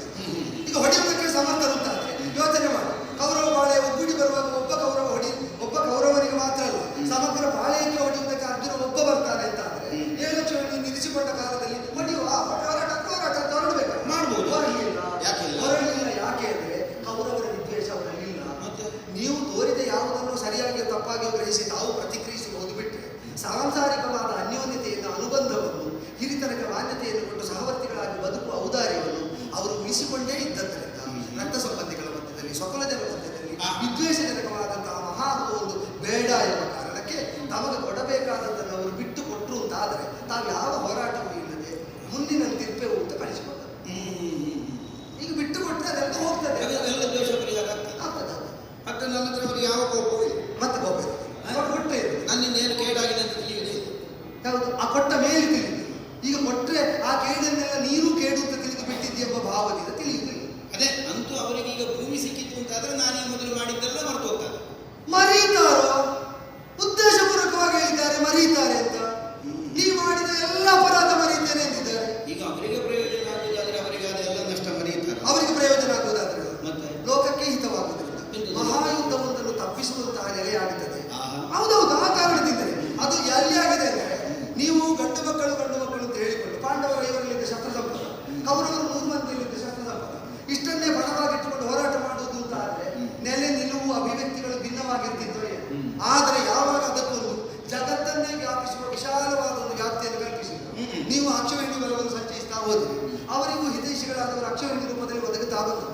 7 ಅಕ್ಷವೇಣಿಯಲ್ಲಿ 11 ಅಕ್ಷವೇಣಿಯಲ್ಲಿ ಆಗಿದೆ. ಇದೊಂದು ಕುಟುಂಬ ಕಲಹ ಎಂಬುದು ಜಗತ್ತನ್ನೇ ವ್ಯಾಪಿಸುವ ಮಹಾವಿನಾಶಕವಾದಂತಹ ಮಾರಣವಾಗಿ ಪರಿವರ್ತಿತವಾದದ್ದರಿಂದ ಈಗ ಅವರಿಗೆ ಕಾಣ್ತಾವೆ ನಾವು ಪ್ರತಿಜ್ಞೆ ಮಾಡಿದ್ದವು. ಆದ್ರೆ ಪ್ರತಿಜ್ಞೆ ನಾವು ಪೂರೈಸುವಲ್ಲಿ ನಮ್ಮ ಕರ್ತೃತ್ವ ಮಾತ್ರ ವಿನಿಯೋಗ ಆಗುವುದಲ್ಲ, ನಮ್ಮವರ ಕರ್ತೃತ್ವವು ವಿನಿಯೋಗ ಆಗ್ತದೆ. ನಾವು ಮಾಡಿದರೆ ಕೌರವಾದಿಗಳಿಗೆ ಮಾತ್ರ ತಾಗುವುದಲ್ಲ, ಕೌರವ ಬೆಂಬಲಿಗರಾಗಿದ್ದಂತಹ ಎಲ್ಲರಿಗೂ ತಾಗುತ್ತದೆ. ಈಗ ಅದಕ್ಕೆ ದೃಷ್ಟಾಂತವಾಗಿ ಹೇಳ್ತೇನೆ, ನೀನು ಬಲ ಸಂಚಯನ ಮಾಡುವಾಗ ನನ್ನನ್ನು ಅಲ್ಲಿಗುಳಿಸುವಂತೆ, ನನ್ನ ಪಾಳೆಯನ್ನು ನಿನಗೆ ಉಳಿಯುವಂತೆ, ನನ್ನ ಸೈನ್ಯ ಎಲ್ಲ ನಿನ್ನ ವಶವಾಗುವಂತೆ ಬಂದಿದೆ. ಹೌದು, ಈಗ ನಾವು ಕಟ್ಟಿ ಬೆಳೆಸಿದ ನಾರಾಯಣಿ ಸೈನ್ಯ ನಿಮಗಾಗಿದೆ. ಯಾಕೆ? ಪೂರ್ವದಲ್ಲೇ ಕೌರವ ಪಾಂಡವರು ಹೇಗಿದ್ದರು, ಇಬ್ಬರನ್ನು ಸಂಬಂಧವನ್ನು ಬೆಳೆಸಿ ನಿಂತ ಕಾರಣಕ್ಕೆ ಯಾದವರು ಉಭಯಂತರವಾಗಬೇಕಾಗಿ ಬಂದಿದೆ. ಇದನ್ನೆಲ್ಲ ಗ್ರಹಿಸುವಾಗ ಅವರಿಗೆ ಕಂಡಿದೆ. ಯಾಕೆ ಅಂದ್ರೆ ನಾವು ನಮ್ಮ ವಲಯದಲ್ಲಿ ಇದ್ದವರು ಅಂತ ಭಾವಿಸಿದವರು ಅಲ್ಲಿ ಹೋಗಿ ನಿಂತಿದ್ದಾರೆ, ನಾವು ಅವರಿಗೆ ಅಂತ ಭಾವಿಸಿದವರು ಕೆಲವರು ನಮಗಾಗಿ ಒದಗಿದ್ದಾರೆ. ಇದೆಲ್ಲ ನೋಡುವಾಗ ಹೊಡೆದರೆ ತಾಗುವುದು ನಮಗೆ ಮಾತ್ರ ಬಿಟ್ಟು ಕೊಡುವ ಎಂಬ ಭಾವದಿಂದಲೇ ಉದಾರಿಗಳ ನೀ ಮಾಡಿದ ಅಪರಾಧ ಕ್ಷಮಿಸುವ. ಅವರು ಆರಾಮದಲ್ಲಿ ತಾಳದಳು, ಅವರು ವನದಲ್ಲಿ ಏನೆಲ್ಲ ಅನುಭವಿಸಿದ್ದಾರೋ, ಕಷ್ಟ ನಷ್ಟಗಳಾಗಿದ್ದಾರೋ ಅವರೆಲ್ಲ ಮರೆತು ಮಹಿಮರಾಗಿ ಅವರು ನಿಮ್ಮನ್ನು ಒಡಗೂಡುವುದಕ್ಕೆ ಸನ್ನದ್ಧರಾದದ್ದರಿಂದ ಮಹಾವಿನಾಶವನ್ನು ತಪ್ಪಿಸುವುದಕ್ಕೆ ಸಂಧಾನದ ಸೂತ್ರವನ್ನು ಗ್ರಹಣ ಮಾಡಿದ್ದಾರೆ. ನೀನು ಒಂದು ತುದಿ, ಅವ ಒಂದು ತುದಿ ಹಿಡಿದರೆ ಮತ್ತೆ ನಾವು ಹಿಡಿದದ್ದು ಬಿಡ್ಲಿಕ್ಕೆ ಕರ್ಣ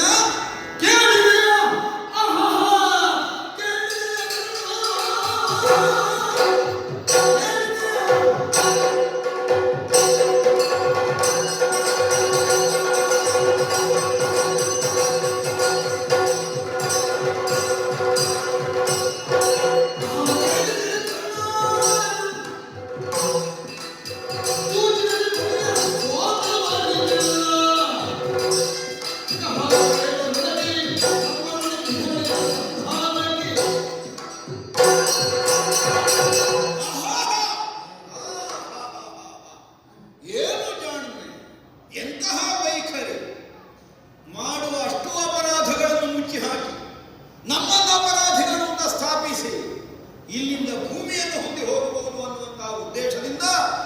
ಇವರು ಆಡುತ್ತಿರುವಂತಹ ನುಡಿಗಳಿಗೆಲ್ಲ ನೀನು ಕಿವಿಯಾದೆಯಲ್ಲ ಕರ್ಣ. ಏನು ಆಡುವ ಮಾತಿಗೆ ವಾಚ್ಯಾರ್ಥ ಒಂದೇ ಅಲ್ಲ, ಇದು ಸೂಚ್ಯಾರ್ಥ ಇದೆ, ಸೂಕ್ಷ್ಮಾರ್ಥ ಇದೆ, ಪರೋಕ್ಷಾರ್ಥ ಇದೆ ಅನ್ನೆಲ್ಲ ತಿಳಿಯದೇ ಇದ್ದವಲ್ಲ ಒಬ್ಬ ರಾಜಕಾರಣದಲ್ಲಿ ಇರುವವು. ಎಷ್ಟು ಸುಲಭದಲ್ಲಿ ಅಬ್ಬಬ್ಬಬ್ಬಬ್ಬಬ್ಬ ಬೆಣ್ಣೆಯ ಮೇಲಿದ್ದ ಕೂದಲು ತೆಗೆದರೆ ಕೂದಲವರೆಗೆ ಬರ್ತದೆ, ಬೆಣ್ಣೆಗೂ ಗಾಯ ಆಗುತ್ತದೆ. ಈ ದೃಷ್ಟಿಯಲ್ಲಿ ಇವನು ವ್ಯವಹರಿಸುತ್ತಿರುವಂತಹ ವಿಧಾನವನ್ನು ಗಮನಿಸಿದ್ರೆ ಗೊತ್ತಾಗ್ತದೆ ಏನು ಪಾಂಡವರದ್ದಾದಂತಹ ಅಂತರಂಗ. ಹೆದರಿ ಹೋಗಿದ್ದಾರೆ. ವಿರೋಧಿಸುತ್ತಿರುವುದು ಒಬ್ಬ ಸಾಮಾನ್ಯನನ್ನಲ್ಲ. 13 ವರ್ಷಗಳ ಅವಧಿಯಲ್ಲಿ ಪ್ರಬುದ್ಧವಾದಂತಹ ರಾಜಕಾರಣವನ್ನು ಮೆರೆದು ಪ್ರಜಾವರ್ಗವನ್ನು ಮಿಕ್ಕುಳಿದವರನ್ನು, ನಮ್ಮ ಸ್ನೇಹಿತರನ್ನು, ಸಾಮಂತರನ್ನು, ಮಾಂಡಲಿಕರನ್ನು, ಮನ್ನೆಯರನ್ನು ಬೇಕಾದಂತೆಯೇ ಪಾರಿತೋಷಗಳನ್ನು ಕಾಲಕಾಲಕ್ಕೆ ಒದಗಿಸಿಕೊಡುತ್ತ ಅವರಲ್ಲಿ ಸುಹೃದ ಭಾವವನ್ನು ಬೆಳೆಸಿ ಒಂದು ಗಾಢವಾದಂತಹ ಸಂಬಂಧವನ್ನು ಊರ್ಜಿತವಾಗಿ ಉಳಿಸಿಕೊಂಡು ಬಂದವ ಸುಯೋಧನ. ನಮ್ಮದ್ದಾದಂತಹ ಚತುರ ರಾಜಕಾರಣ. ನಾಳೆಯ ದಿನ ಪಾಂಡವರ ಆಯುಧ ಎತ್ತಿಕೊಂಡು ಬಂದರೆ ಕೌರವನ ಮೈಯ ಕೂದಲು ಕೊಂಕದ ಹಾಗೆ ಸಂರಕ್ಷಣೆ ಮಾಡುವುದಕ್ಕೆ ತಮ್ಮ ಪ್ರಾಣವನ್ನಾದರೂ ಒಪ್ಪಿಸುವಲ್ಲಿ ಸರ್ವ ಸಮರ್ಪಣಾ ಭಾವದಿಂದ ಸಿದ್ಧರಾಗಿದ್ದ ದಿನ ಒದಗಿ ನಿಂತಿದ್ದಾರೆ. ಯಾಕೆ ಸುಯೋಧನ ಕೊಟ್ಟ ಕೊಡುಗೆ ಎಷ್ಟು ದೊಡ್ಡದು. ನಾವು ಎಲ್ಲೇನೇ ತೆಗೆದುಕೊಂಡು ಬಂದದ್ದೇ ಆಗಿದೆ. ತೆಗೆದು ಕೊಟ್ಟಿದ್ದವರನ್ನು ಸಂರಕ್ಷಣೆ ಮಾಡಿದ್ದೆ. ಅದು ರಾಜಕಾರಣದ ಬುದ್ಧಿ.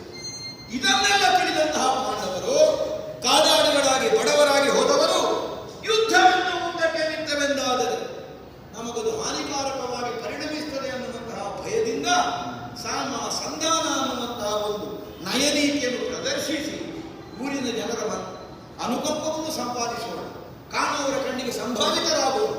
ಏನು ಸುಹೃದತೆ, ಏನು ಶಾಂತಿ ಪ್ರಕ್ರಿಯೆ, ಏನು ಆಯುಧದ ಮನೆಯಲ್ಲಿ ಭೂಮಿ ಅಂತ ಹೇಳಿದರು. ತಮಗೆ ಕೇಡನ್ನು ಮಾಡಿದಂತಹ ಸುಯೋಧನದ ಕುರಿತಾಗಿ ಔದಾರ್ಯವನ್ನು ಕಾಣಿಸಿ ನೋಡಿ. ಇದಕ್ಕೆ ಶ್ರೀಮಂತ ಯಾಚಕರು ಇಂಥವರೇ ಮಾಡುವುದು ಬೇಡುವ ಕೆಲಸವೇ. ಅದರದ್ದು ಶ್ರೀಮಂತಿಕೆ ಯಾಚನೆ ಇದಕ್ಕೆ ಹೆಗ್ಗಳಿಕೆ. ಈಗ ಯಾವುದೋ ಉದ್ದೇಶಕ್ಕಾಗಿ ನಮ್ಮ ಲಾಭಕ್ಕಾಗಿ ನಾವು ಸಂಗ್ರಹ ಮಾಡ್ತೇವೆ. ಸಂಗ್ರಹ ಮಾಡುವಾಗ ಹೇಗೆ ನಮ್ಗೆ ನೀವಿಷ್ಟು ಕೊಡದೇ ಇದ್ರೆ ಆಗ್ಲಿಕ್ಕಿಲ್ಲ ಅಂತ ಕೇಳುವುದಲ್ಲ. ಇದು ಮೊದಲೇ ಹೇಳುವುದು, ಇದು ನಿಮ್ಮದಿಷ್ಟು ಅಂತ ನಾವು ತೀರ್ಮಾನ ಮಾಡಿದ್ದೇವೆ. ಈ ಸಲ ನೀವಷ್ಟು ಕೊಡಬೇಕು. ಪಡೆಯುವುದು ಇವನಿಂದ, ತೀರ್ಮಾನ ಮಾಡುವುದಲ್ಲ. ಇದು ಪಾಂಡವರದಾಗಿ ಶ್ರೀಮಂತ ಯಾಚನೆ. ಮಾಡುವುದು ಬೇಡುವುದೇ ಕೆಲಸ. ನಮ್ಮದನ್ನು ನಮಗೆ ಕೊಡಿ, ಆದರೆ ಹೇಳುವುದೇ ಇದು ನೀನು ಮಾಡಿದ್ದಂದರೆ ನಾವು ಮರೆಯಿದ್ದೇವೆ, ಅದನ್ನು ಕೇಳುವಂತ ನಾವು ಪರಿಭಾವಿಸುವುದಿಲ್ಲ. ಇಷ್ಟರವರೆಗೆ ಇಲ್ಲದೆ ಇದ್ದಂತಹ ಒಂದು ಸ್ನೇಹ ಸೌಹಾರ್ದ ಭಾವ ಈಗ ಯಾಕೆ ಬಂತು? ಪ್ರತಿಯೊಂದು ಸನ್ನಿವೇಶದಲ್ಲಿಯೂ ನಾವು ಗಮನಿಸಿದ್ದೇವೆ. ಚಿತ್ರಸೇನೆ ನಮ್ಮನ್ನು ಕಟ್ಟಿಕೊಂಡು ಹೋಗುವ ಕಾಲದಲ್ಲಿ ಹೇಳಿದಂತೆ ಒಬ್ಬ ನಾವು ಮಾಡಬೇಕಾದ ಕೆಲಸವನ್ನು ನಾವು ಮಾಡಿದ ಹೊಡೆದಾಯ್ತು, ನಾವು ಬೀಳ್ಲಿ. ಹಾಗಿದ್ರೆ ಅರ್ಥ ಏನು? ಎಲ್ಲಿ ಸಿಗ್ತದೆ ಅವರವರಿಗೆ ಹೊಡೆಯಲಿಕ್ಕೆ ಅಂತ ಕಾಯ್ತಾ ಇದ್ದರು, ಹೊಡೆಯುವುದಕ್ಕಾಗಲಿಲ್ಲ. ಅಂತಹ ವಿರೋಧವನ್ನು ನಡೆಸಿಕೊಂಡವರು ಇಂದಿನ ದಿನ ಕೇವಲ ಸಂಘರ್ಷದ ಮೂಲಕವಾಗಿ ಸಮಸ್ತವನ್ನು ಕಳ್ಕೊಳ್ಬೇಕಾಗ್ತದೆ ಅನ್ನುವಂತಹ ಆತಂಕದಿಂದ ಅಟ್ಟಿರುವ ರೀತಿಯವರ. ಯಾಕೆ? ಇವನ ನಯೋಕ್ತಿ, ಇವನದ್ದಾದ ಜಾಣ್ಮೆ, ಇವನ ನಾಪಿತನ ಕತ್ತಿಗಿಂತ ಹರಿತವಾದ ಇವನ ನಾಲ, ಇದು ಎಂಥವನನ್ನು ಏನು ಮಾಡಿಬಿಡುತ್ತದೆ. ಹಾಗಿದ್ರೆ ಸುಲಭದಲ್ಲಿ ಇಲ್ಲದ ಇದರಿಗೆ ಶತಾನಂದರಲ್ಲಿ ಹೇಳಿ ಕಳಿಸಿದ ವಿಷಯವೇ ಇವತ್ತು ಮಾಡುವುದು. ಈಗ ಅವತ್ತೇ ಆಗಲಿ ಸಂಧಾನ ಪೂರ್ವದಲ್ಲಿ ಶತಾನಂದ ಸಂಧಾನ ಅಲ್ಲಿ ಹೇಳಿದ್ದಾನೆ, ಇಲ್ಲಿ ಹೇಳುವುದು ಈಗ ಮತ್ತೆ ಅವನು ಬಂದು ಹೇಳಿದ್ದದಲ್ಲಿ ಬೇಡ. ಸಂಜಯನಲ್ಲಿ ನಾನು ನನ್ನ ಅಭಿಪ್ರಾಯವನ್ನು ಹೇಳಿ ಕಳಿಸಿದ ಕಾಲದಲ್ಲಿ ಅಲ್ಲಿಂದ ಹೇಳಿದ್ದೆ. ಯಾಕೆ ಕೃಷ್ಣ ಬರ್ತಾನೆ, ಯಾಕೆ ಇನ್ನು ಏನಕ್ಕೇನು ಮಾಡಿ ಅನ್ನೋ ವಿಶ್ವಾಸವನ್ನು ಅವರು ಹೊಂದಿದ್ದಾರೆ. ಅದೆಲ್ಲ ಆಗಬೇಕಾದದ್ದು ನಂಬಿಕೆ ಅಂತ ಕಾಣಬೇಕಾದ ಧರ್ಮರಾಯನಿಗೆ. ನಂಬಬೇಕಾದದ್ದು ಯಾರನ್ನು? ಈ ತನಕ ನಂಬಿದ್ದು ಯಾರನ್ನು? ಆದ್ದರಿಂದ ಮೋಸ ಹೋದದ್ದೆಷ್ಟು ಅನ್ನುವಂತಹ ಅರಿವು ಅವನಿಗೆ ಉಂಟಾಯಿತು ಅಂತಾದರೆ ನೇರವಾಗಿ ಬಂದು ನಮ್ಮಯ್ಯನಾದಂತಹ ಧೃತರಾಷ್ಟ್ರ ಭೂಪತಿಯ ಕಾಲಿಗೆ ಅದು ನನ್ನ ಕಾಲಿಗೆ ಬಿಡುದು ಬರ್ತಾನೆ. ಯಾಕೆಂದರೆ ಶಾಸ್ತ್ರ ಎಲ್ಲ ನಂಬುತ್ತೇನೆ ಅಂತಲ್ಲ, ಆದರೂ ನನಗೆ ಕೆಲವು ಸಲ ನನ್ನ ಆಚರಣೆಗೆ ಹೋಗುವ ಶಾಸ್ತ್ರದ ನೆಪ. ಅದೇ ಮೊದಲು ಹುಟ್ಟಿದವರು ನಂತರ ಹುಟ್ಟಿದವರಿಗೆ ಇದ್ದರೆ ಅವರ ಆಯುಷ್ಯ ಕಡಿಮೆ ಆಗ್ತದೆ. ಬಿದ್ದವರದ್ದಲ್ಲ, ಬಿಡಿಸಿಕೊಂಡವರು. ಹಾಗೆ ನನ್ನ ಕಾಲಿಗೆ ಬಿದ್ದು, ನಮ್ಮ ಅಪ್ಪನ ಕಾಲಿಗೆ ಬಿದ್ದು, ನನ್ನ ತಮ್ಮಂದಿರಿಂದ ಭಾವಿಸಿ, ನನ್ನ ಹೆಂಡತಿಯಿಂದ ಭಾವಿಸಿ, ನನ್ನನ್ನು ಸಂರಕ್ಷಿಸುವ ಕೃಷ್ಣ ಅಂತ ಭಾವಿಸಿ ಅವರನ್ನೆಲ್ಲ ನಂಬಿ ನಾನು ಕೆಟ್ಟೆ. ನಮಗೆ ನಿಜವಾಗಿಯೂ ಬದುಕಿನ ಸ್ಥಿರತೆ ಈ ತನಕ ಬರಲಿಲ್ಲ ದೊಡ್ಡಪ್ಪ, ಎಲ್ಲ ನೀವೇ ಮೊದಲ ಆಗಲ್ಲ, ನೀವು ಹೇಳಿದಾಗಿಟ್ಟುಕೊಳ್ತೇವೆ ಅಂತ ಕೇಳಿದರೆ ಶ್ರೇಷ್ಠದಿಂದ ಅವರನ್ನು ಸಂರಕ್ಷಿಸುವುದಕ್ಕೆ ನಾವು ಮುಂದಾಗ್ತೇವೆ ಕೃಷ್ಣ. ಅಲ್ಲದಿದ್ದರೆ ಸಾಮಾನ್ಯದಿಂದ ನಡೆಯುತ್ತದೆ, ಭೂಮಿ ಸಿಗ್ತದೆ ಅಂತ ಭಾವಿಸುವುದು ಬೇಡ. ಅಲ್ಲ, ನೀನು ಹೀಗೆ ನಡೆದರೆ ಸಿಗ್ತದೆ ಭೂಮಿ ಅಂತ ಭಾವಿಸಿದರೆ ಸಿಗುವುದು ಬೇರೆ ಕಮರವ, ಭೂಮಿ ಅಲ್ಲ. ಒಡವಿಗೋ ಸುಖ ಪರಗ ಸಗಿತಲಿ ನಡೆಯ ಬೀಡ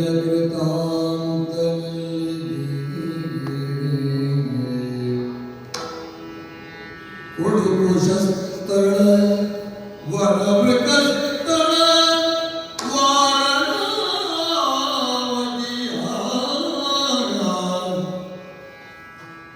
ಬಿಡು ಬಿಡಲು ಆವಂತಿ ನಗರ ಒಳಗೆ ಚಕ್ರಪ್ರಸ್ಥಪುರವನು ಮಿಡುಕದೆ ಜನ್ಮದಗಿ ಸಾವನುಳಿದನು ಅಸುರಾರಿ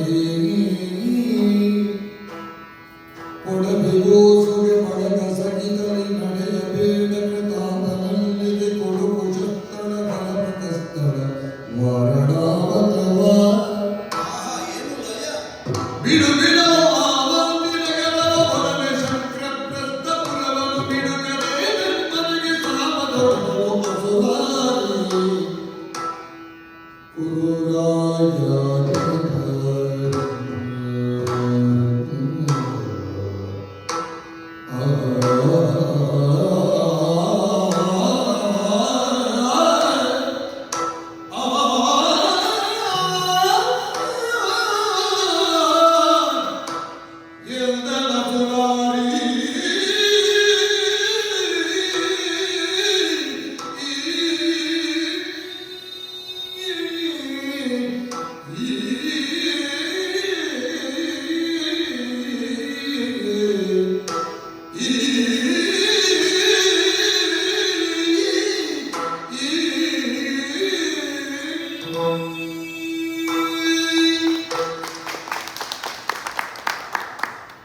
ಸುಯೋಧನ ಭೂಮಿ ಸಿಕ್ಕುವುದಕ್ಕೆ ಪಾಂಡವರೇನು ಮಾಡಬೇಕು ಅಂತ ಆಡಿದ್ದಾರೆ. ಅವರು ಇದ್ದ ಭೂಮಿಯನ್ನು ಉಳಿಸಿಕೊಳ್ಳುವುದಕ್ಕೆ ಬೇಕಾದದ್ದನ್ನು ಮಾಡ್ತಾರೆ. ಯಾಕೆಂದ್ರೆ ಅವರಿನ್ನು ಹೊಂದಿ ಆಗಬೇಕಾದದ್ದಿಲ್ಲ. ಭೂಮಿಯ ಮೇಲೆ ಅಧಿಕಾರವನ್ನು ಅರ್ಹತೆಯನ್ನು ಸ್ಥಾಪಿಸಬೇಕಾಗಿಲ್ಲ. ಇದ್ದ ಅಧಿಕಾರವನ್ನು ಬಳಸುವುದಕ್ಕೆ ತಡೆಯಾದವರನ್ನು ನಿವಾರಿಸಿದ್ರಾಯ್ತು. ನೀವು ಆಗಲ್ಲ, ಹೊಂದಿ ಆಗಬೇಕು. ಜನ್ಮನ ಇಲ್ಲದನ್ನು ನೀವು ಹೊಂದಿ ಆಗಬೇಕು ಔದಾರ್ಯದಿಂದ. ಒಂದು ಕಾಲದಲ್ಲಿ ಅಜ್ಜನ ಉದಾಹರಣೆ ಹೊಂದಬೇಕಾದ ಯೋಗ್ಯತೆಯನ್ನು ಅರ್ಹತೆಯನ್ನು ಹೊಂದಿದವನು ಧರ್ಮಜ ಅಂತ ನಿರ್ಣಯಿಸಿ ಯುವರಾಜಾಭಿಷೇಚನ ಮಾಡಿದ ಮೇಲೂ ಸಂಘರ್ಷವೇ ಮನೆಯಲ್ಲಿ ಮಕ್ಕಳೊಳಗೆ ನಡೆದಾಗ ಬೇಡ, ಈ ಸಂಘರ್ಷ ತಪ್ಪಿಸುವುದಕ್ಕೆ ಅರ್ಹತೆ ಉಂಟೋ ಇಲ್ಲವೋ ಅದಲ್ಲ ವಿಷಯ. ತೇಷಾಂ ಅರ್ಧಂ ಪ್ರದೀಯತ, ಅವರಿಗೆ ಅರ್ಧ ಕೊಡಲ್ಪಡಿ. ಈಗ ಕೊಟ್ಟದ್ದು ಸಂಘರ್ಷ ನಿವಾರಣೆಗಾಗಿ ಕೊಟ್ಟದ್ದು. ಆ ಕೊಟ್ಟದನ್ನು ನೀವು ಉಳಿಸಿಕೊಳ್ಳುವುದಕ್ಕೆ ಎಲ್ಲದರ ಮೇಲೆ ಪಡವಿ ಪಡವಿ ಪಡವಿ ಅಂತ ನೀವು ಹೊರಟ್ರೆ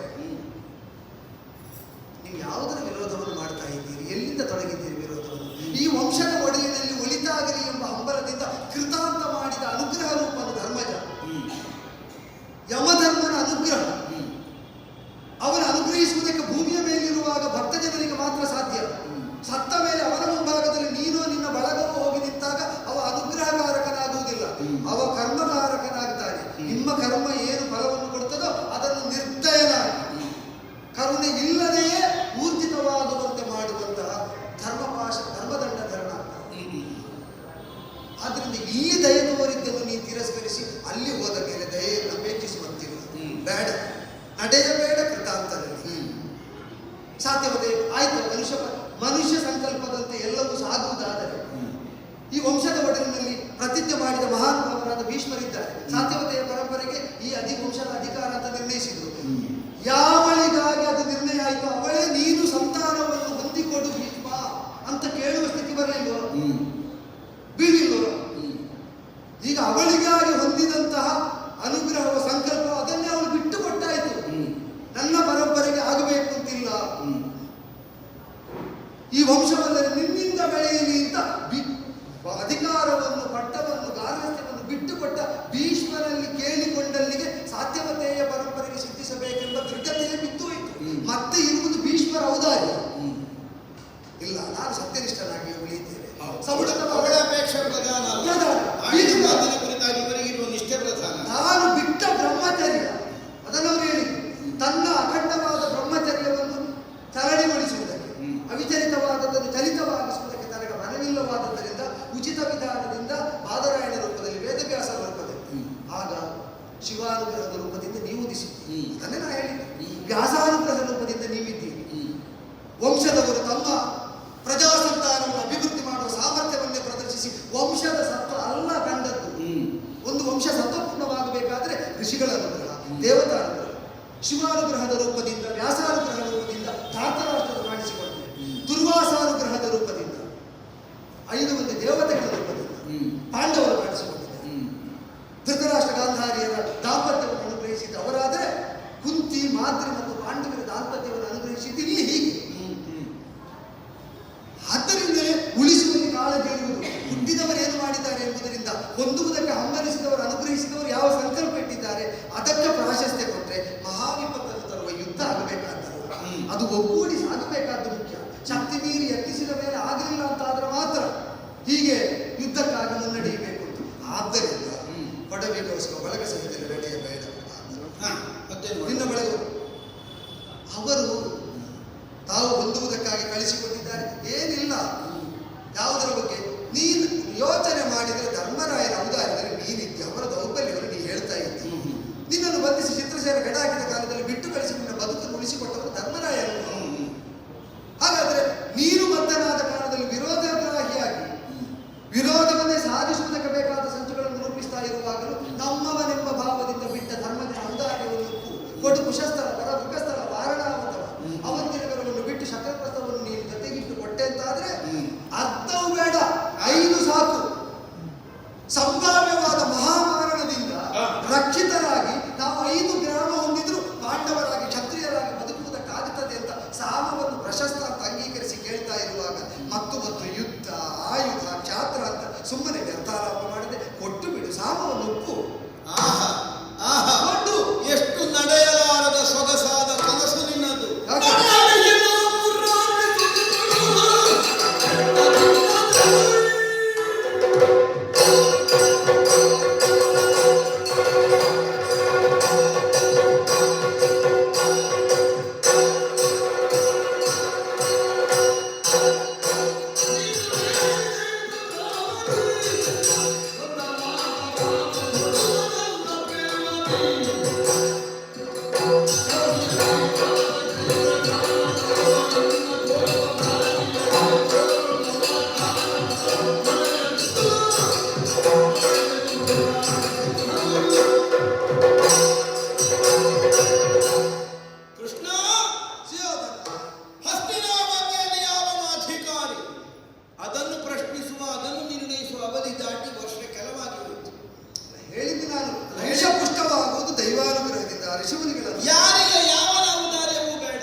ಸಾಧ್ಯವತೆಯ ಪರಂಪರೆಗೆ ಬರಬೇಕಾದಂತಹ ಸಿಂಹಾಸನ ಈ ನಿರ್ಣಯದಿಂದ ನಮ್ಮ ಅಜ್ಞನಾದಂತಹ ಭೀಷ್ಮಾಚಾರ್ಯರು ಬಿಟ್ಟುಕೊಟ್ಟು ನಡೆಯಲಿಲ್ಲ, ಬಿದ್ದು ಹೋಯಿತು ಅಂತ ಅವರ ನಿಷ್ಠೆ ಬದಲಿಸಿದ್ರು ಅಂತ ಅರ್ಥ ಅಲ್ಲ. ಅವರು ಅದಕ್ಕೆ ಒಪ್ಪಿಕೊಂಡು ಬಂದದ್ದು ಸತ್ಯವತೆಯ ಸಂತಾನ ಅನ್ನುವಂತಹ ಸಮಾಧಾನವನ್ನು ಕಂಡುಕೊಂಡು, ಆದ್ದರಿಂದಲೇ ವ್ಯಾಸಾನುಗ್ರಹದಿಂದ ಹುಟ್ಟಿದ್ದಿರಲಿ, ದೇವನಿಯೋಗದಿಂದ ಬಂದದ್ದಿರಲಿ, ದೂರ್ವಾಸಾನುಗ್ರಹ ಆಗಲಿ, ಪರಮೇಶ್ವರನ ವರಪ್ರಸಾದ ಇರಲಿ, ಎಲ್ಲ ಸತ್ಯವತೆಯ ಸಂತಾನ. ಸರಿ, ಈ ಒಂದು ಸೌಹಾರ್ದವನ್ನು ಭೀಷ್ಮಾಚಾರ್ಯರು ಮೆರೆದರು.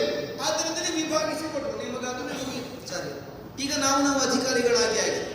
ಈಗ ವಾಂಶಿಕವಾಗಿ ಬಂದಂತಹ ಅಧಿಕಾರ ಮಾತ್ರ ಅಲ್ಲ, ನಮಗೆ ಅಧಿಕಾರ ಬಂದಾಗಿ ಹೋಯ್ತು, ಅರ್ಧರದ್ದು ಸಿಕ್ಕಿದಾಗ ಇದನ್ನು ವಿನಿಯೋಗ ಮಾಡುವುದಕ್ಕೆ ನಾವು ಭೀಷ್ಮಾಚಾರ್ಯ ಹತ್ರ ಕೇಳಲಿಕ್ಕೆ ನಾವು ನಾವೆಲ್ಲ ನಿರ್ಣಯ ಮಾಡುವುದು. ಈಗ ಭೂಮಿಯನ್ನೇ ಒಡ್ಡಿ ನಾವು ದೂತಾಡ್ಲಿಲ್ಲ, ನಾವೀಗ ಭೀಷ್ಮರ ಹತ್ರ ಕೇಳಿ ಒಡ್ಡಿದ್ದಲ್ಲ. ಹೌದಾ? ಇದಕ್ಕೆ ಅಧಿಕಾರ ನಮಗೆ ಬಂದಾಗಿದೆ, ಆದ್ದರಿಂದಲೇ ನಿನ್ನಲ್ಲೇ ಬಿಟ್ಟುಕೊಡು ಅಂತ ಕೇಳೋದು. ಈಗ ನಾವು ಅಧಿಕಾರ ನಮಗಿಷ್ಟು ಬಂದ ಮೇಲೆ ಇದನ್ನು ಹೇಗೆ ಬೆಳೆಸಬಹುದು ಅಥವಾ ಹೇಗೆ ಇದನ್ನು ವಿನಿಯೋಗ ಮಾಡಬಹುದು ಅದು ನಮಗೆ ಸಂಬಂಧಿಸಿತ್ತು ಅಲ್ವ? ದ್ಯೂತ ಈಗ ಪಾಂಡವರು ಅಲ್ಲಿ ಇರಬಾರ್ದು ಅನ್ನೋದಕ್ಕೆ ಅವರನ್ನು ಹೆದರಿಸಿ ಓಡಿದ್ದಲ್ಲ, ದ್ಯೂತದಲ್ಲಿ ಅವರು ಕಳ್ಕೊಂಡದ್ದು. ಸರಿ, ಈಗ ಕಳ್ಕೊಂಡದ್ದು ನಾನು ಕಳ್ಕೊಳ್ತಿಲ್ಲ, ನಾನು ಗಾಡಿಗೆ ಹೋಗಬೇಕು ಅಲ್ಲ ಹೇಳಿದ್ದ. ಅಲ್ಲ, ದ್ಯೂತದಲ್ಲಿ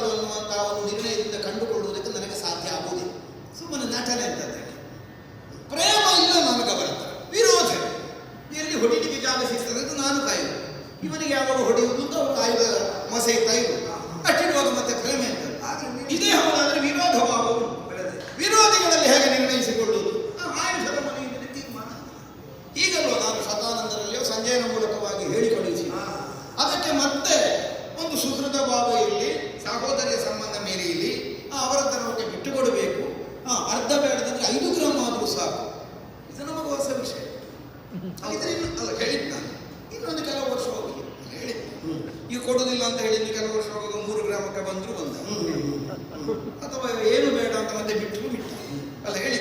ಅಲ್ಲ ನೀನೀಗ ಏನು ಬೇಡ ಅಂತ ಬಿಡುದು ಬಿಡು, ನೀನಾಗಿ ಎಷ್ಟು ಕೊಡ್ತೀನಿ ಅಂತ ಹೇಳಿದ್ರೆ ಅಷ್ಟು ಸಾಕು ಅಂತ ನಾನೊಂದು ಯೋಚನೆ ಮಾಡು. ಯಾರು? ಹೌದೌದು ಖಂಡಿತ. ನಾವು ಕೇಳುದಿದ್ರೆ 5, ಈಗ 5 ಅಲ್ಲ ಅಷ್ಟ ಇಷ್ಟು ಅಂತ ನೀನೇನಾದ್ರೂ ಹೊಸ ಕೊಡುಗೆ ಇತ್ತು ಅದರ ಬಗ್ಗೆ ಒಂದು ಮುಕ್ತ ಪರಿಶೀಲನೆ ಮಾಡುವ. ಯುದ್ಧ ತಪ್ಪುತ್ತದೆ ಅಂತ ಮಾಡುವ ಗೌರವ ಅದಕ್ಕೇನು. ನಾವು ಕೇಳುವುದಿದ್ರೆ 5, ನೀನಾಗಿ ಕೊಡುವುದಿದ್ರೆ ಇಲ್ಲ 3 ಇಲ್ಲ 1 ಹೇಳ್ತೀಯಾ? ನೋಡುವ ಸಾಧ್ಯತೆ ನೋಡುವ. ಕೃಷ್ಣ ಎಂತದ್ದು ನಂದಗೋಕುಲದ ಹಾಲು ಮೊಸರಿನ ವ್ಯಾಪಾರ ಅದು ಮಾಡುವುದು ಅದು ಅವರ ಗೋಪಾಲರಾಣಿಯರಲ್ಲಿತ್ತು. ಹೌದಪ್ಪ. ನಮ್ಮ ಸ್ಥಾನದಲ್ಲೆಲ್ಲ ಅದು ನಡೀಲಿಕ್ಕಿಲ್ಲ. ನನಗೆ ಗೊತ್ತು ನಿನಗೀಗ ಏನು ಬೇಡ, ಇವತ್ತೇ ಕೊಡಬೇಕು ಅಂತೆಲ್ಲ, ಮುಂದೊಂದು ದಿನ ಕೊಡ್ತೇನೆ ಅಂದ್ರೆ ನಿನಗೆ ಸಾಕಾಗ್ತದೆ, ನೀನು ಅದನ್ನೇ ಹಿಡ್ಕೊಂಡು ಹೋರಾಟ ಮಾಡ್ತೀನಿ. ನನಗೆ ಗೊತ್ತು. ನಾನಂತ ಹೇಳಿದ ಗೋಪರಾಣಿಯರಲ್ಲಿ ಇದ್ದದ್ದನ್ನು ಪಡೆಯುವುದಕ್ಕಿಂತ ಕಷ್ಟ ಗೊತ್ತಿಲ್ಲದೆ ನೀನು ಹೇಳುವುದು. ಅದಕ್ಕಿಂತ ಇದು ಸುಲಭ ಗೌರವ, ಅದೇ ಕಷ್ಟ. ಅಪೇಕ್ಷೆ ಏನು ಅದಕ್ಕಲ್ಲ, ಅದು ಕಷ್ಟ. ನಿನ್ನ ಅದನ್ನೇ ಪಡೆದಿದ್ದೆ ಅಲ್ಲ, ಅದನ್ನು ಕಷ್ಟವಾದದ್ದಾದ್ರೂ ನೀನು ಸಾಧಿಸಿದ್ದಿ, ಹಾಗೆ ನಿನ್ನ ಇಷ್ಟದಂತೆ ಇಲ್ಲಿ ನಡೆಯುತ್ತದೆ ಅಂತ ಅರ್ಥ ಅಲ್ಲ. ಅದು ಅಲ್ಲಿಗಾಗಿ ಇಲ್ಲಿಗಾಗುವಂಥದ್ದಲ್ಲ. ಕ್ಷೋಣೆಯ ತ್ರಿಪಾಲಗೈದ ಜಾಣತನ ಹೇಗೆ? ಈಗ 3 ವಿಭಾಗ ಮಾಡಿದ್ದೀನಿ ಭೂಮಿಯನ್ನು. ಮೊದಲಿಗೆ ಬಂದದ್ದು ಹೇಗೆ? ಅರ್ಧ ರಾಜ್ಯ. ಮತ್ತೆ ಕೇಳಿದ್ದೇಗೆ 5 ಗ್ರಾಮ. ಈಗ ನಾನಿಷ್ಟು ಹೇಳುವಾಗ ಮತ್ತೊಂದು ಉಂಟು ನಿನ್ನ ಹತ್ರ. ನಿನ್ನದೇನು ಅಂತ ಕೇಳಿದೆ.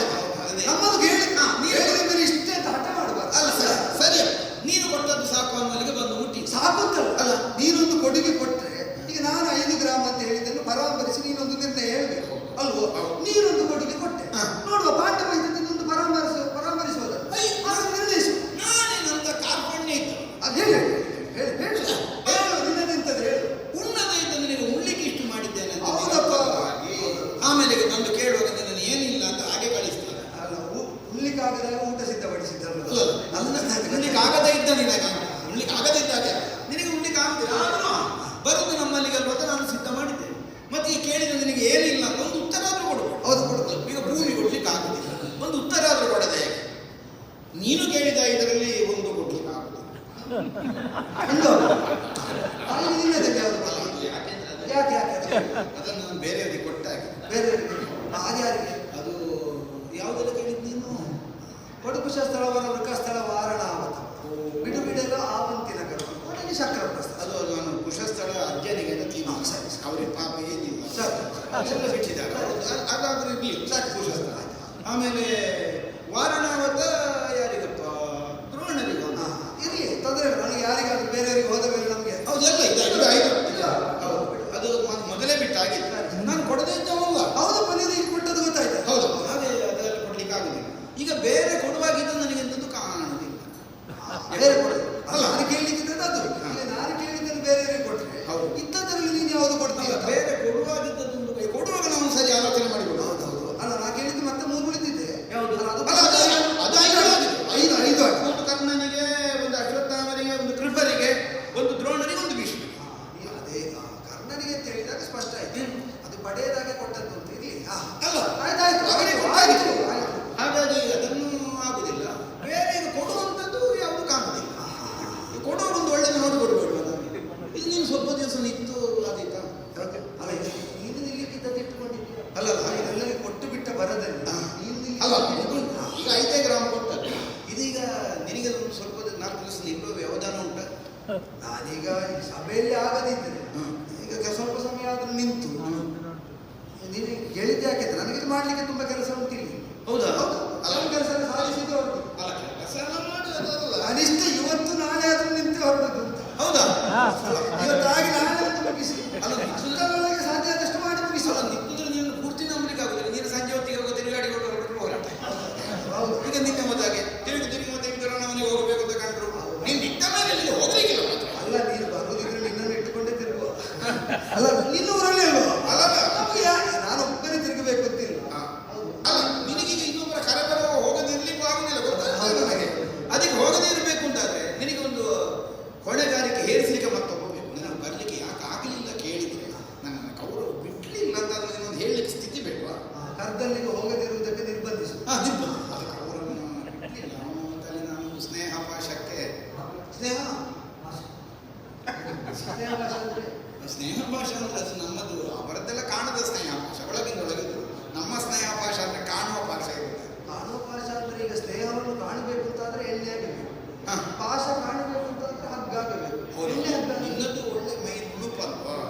ಇನ್ನು ಸುಮ್ಮನೆ ಗಾಯ ಆಗುದು ಬೇಡ ಅಂತ ಎಣ್ಣೆ ಎಲ್ಲ ಹಚ್ಚಿ ಹದ ಮಾಡಿದ ಹಗ್ಗವೇ.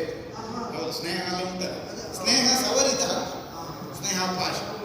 ದುಶಾಸನ ಯಾ ಕಾರಣ ಹಿಡಿದು ಕಟ್ಟಿ ಬಲಿ, ಬಲಿ, ಬಲಿ. ಏ ಪಾತಕಿ. ಎಲ್ಲೋ ಪಾತಕಿ ಬಂದೆ ಸಾಗದಿರೋ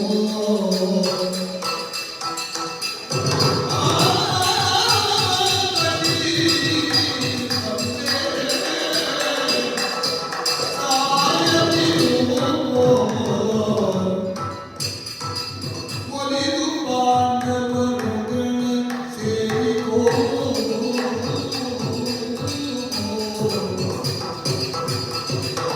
ಪುಲಿಸರಾರಿಗೂ ಸರ್ವದಾ ಪುಲಿಸರಾರಿಗೂ ಸರ್ವದಾ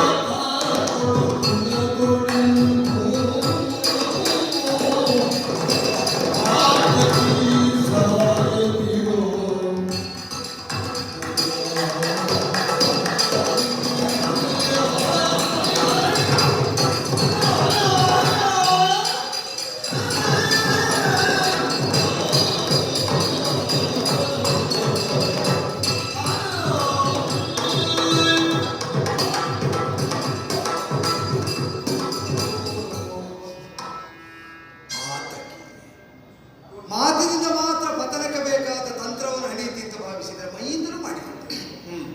ಸ್ನೇಹ ಪಾಶ. ನೀನಲ್ಲ, ಧಾತರಾಷ್ಟ್ರರು 101 ಹೋದರೂ ಕಾಣದ ಪಾಶ, ಪುರಪಾಶ ಅಂತ ಅದಕ್ಕೆ ಹೆಸರು. 6,000 ಇತ್ತು, ಯಾರಿಗೂ ಕಾಣ್ತಿರ್ಲಿಲ್ಲ. ಕಡಿದ ಗೆಲುವು ಒಳಗಿದ್ದ 16,100 ತಂದು ಮನೆ ತುಂಬಿಸಿಕೊಂಡ ನನ್ನನ್ನು ಕಟ್ಟುವುದಕ್ಕೆ ನೀನು ಎಣ್ಣೆ ಹಾಕಿ ಸಿದ್ಧಪಡಿಸಿದ ಈ ಪಾಶ ಅಲ್ಲೋ. ಆಯ್ತು, ಕಟ್ಟಿದ್ರ ಎಷ್ಟು ಎಣ್ಣೆ ಹಾಕಿದ್ರು ನೋಡು ನೋಡು ನೋಡು, ನಿನ್ನ ಮೈಯಲ್ಲಿ ಅದು ಬಿಗಿದಾಗ ಬಂದಂತಹ ಗಾಯ ಕಲೆಯಾಗಿ ಉಳಿಯುತ್ತದೆ. ನಿನ್ನನ್ನೇ ನೀನು ಬಂಧಿಸಿಕೊಂಡದ್ದು, ನನ್ನನ್ನಲ್ಲ. ಕಟ್ಟುತ್ತೇನೆ ಅಂತ ಭ್ರಮೆಯಿಂದ ನೀವು ಸುತ್ತಿದ್ದು ಮಾತ್ರ. ಕಟ್ಟು ಒಡೆಯಬೇಕು ಅಂತ ಹಂಬಲಿಸಿದವರಿಗೆ ಕಾಣಿಸಿದೆ, ಭೀಷ್ಮರಿಗೆ, ದ್ರೋಣರಿಗೆ, ಇಲ್ಲಿದ್ದಂತಹ ಕಣ್ಣು ಪರಶುರಾಮಾದಿಗಳಿಗೆ. ಯಾಕೆ ಕಣ್ಣಿಲ್ಲದ ನಿನ್ನ ಅಪ್ಪನಿಗೆ ಕಂಡವರು ಕೃತಾರ್ಥರು ತಾವೆಂಬ ಭಾವದಿಂದ ಕೈ ಮುಗಿದು ನಿಂತಹ ವೇಳೆಯಲ್ಲಿ ಇಲ್ಲ, ವಿಶ್ವತೋಮುಖನಾದಂತಹ ನೀನು ನಮ್ಮ ವಿಶ್ವದೊಳಗೆ ಬಂದು ನಿನ್ನ ವಿಶ್ವ ಎಷ್ಟು ದೊಡ್ಡದು ಅಂತ ತೋರಿಕೊಟ್ಟೆ.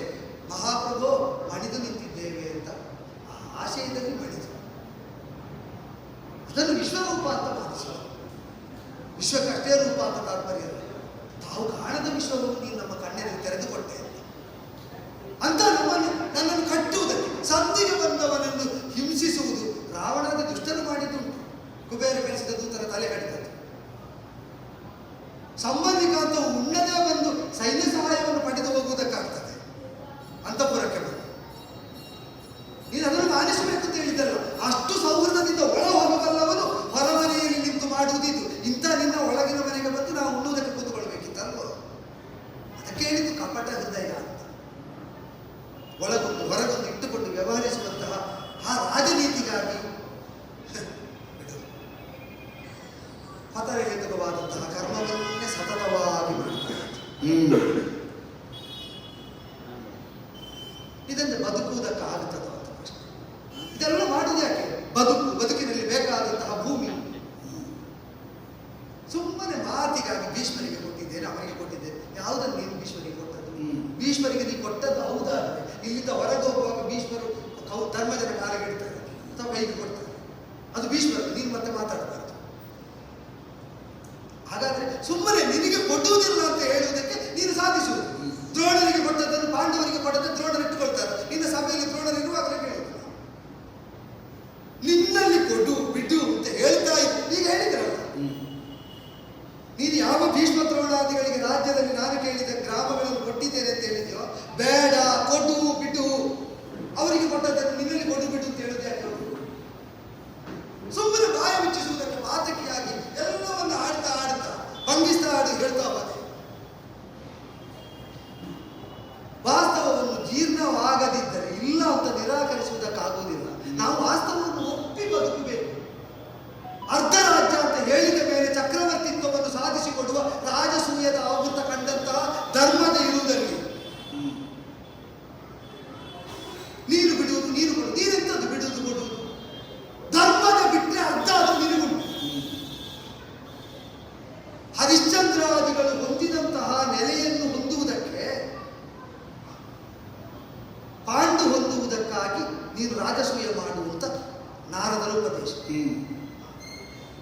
ಹರಿಶ್ಚಂದ್ರಾದಿಗಳು ಹೊಂದಿದ ನೆಲೆಯನ್ನು ಪಾಂಡು ಅಲ್ಲಿ ಹೊಂದುತ್ತಾನೆ, ಧರ್ಮದ ಇಲ್ಲಿ ಹೊಂದುತ್ತಾನೆ ರಾಜಸೂಯ ಮಾಡಿ.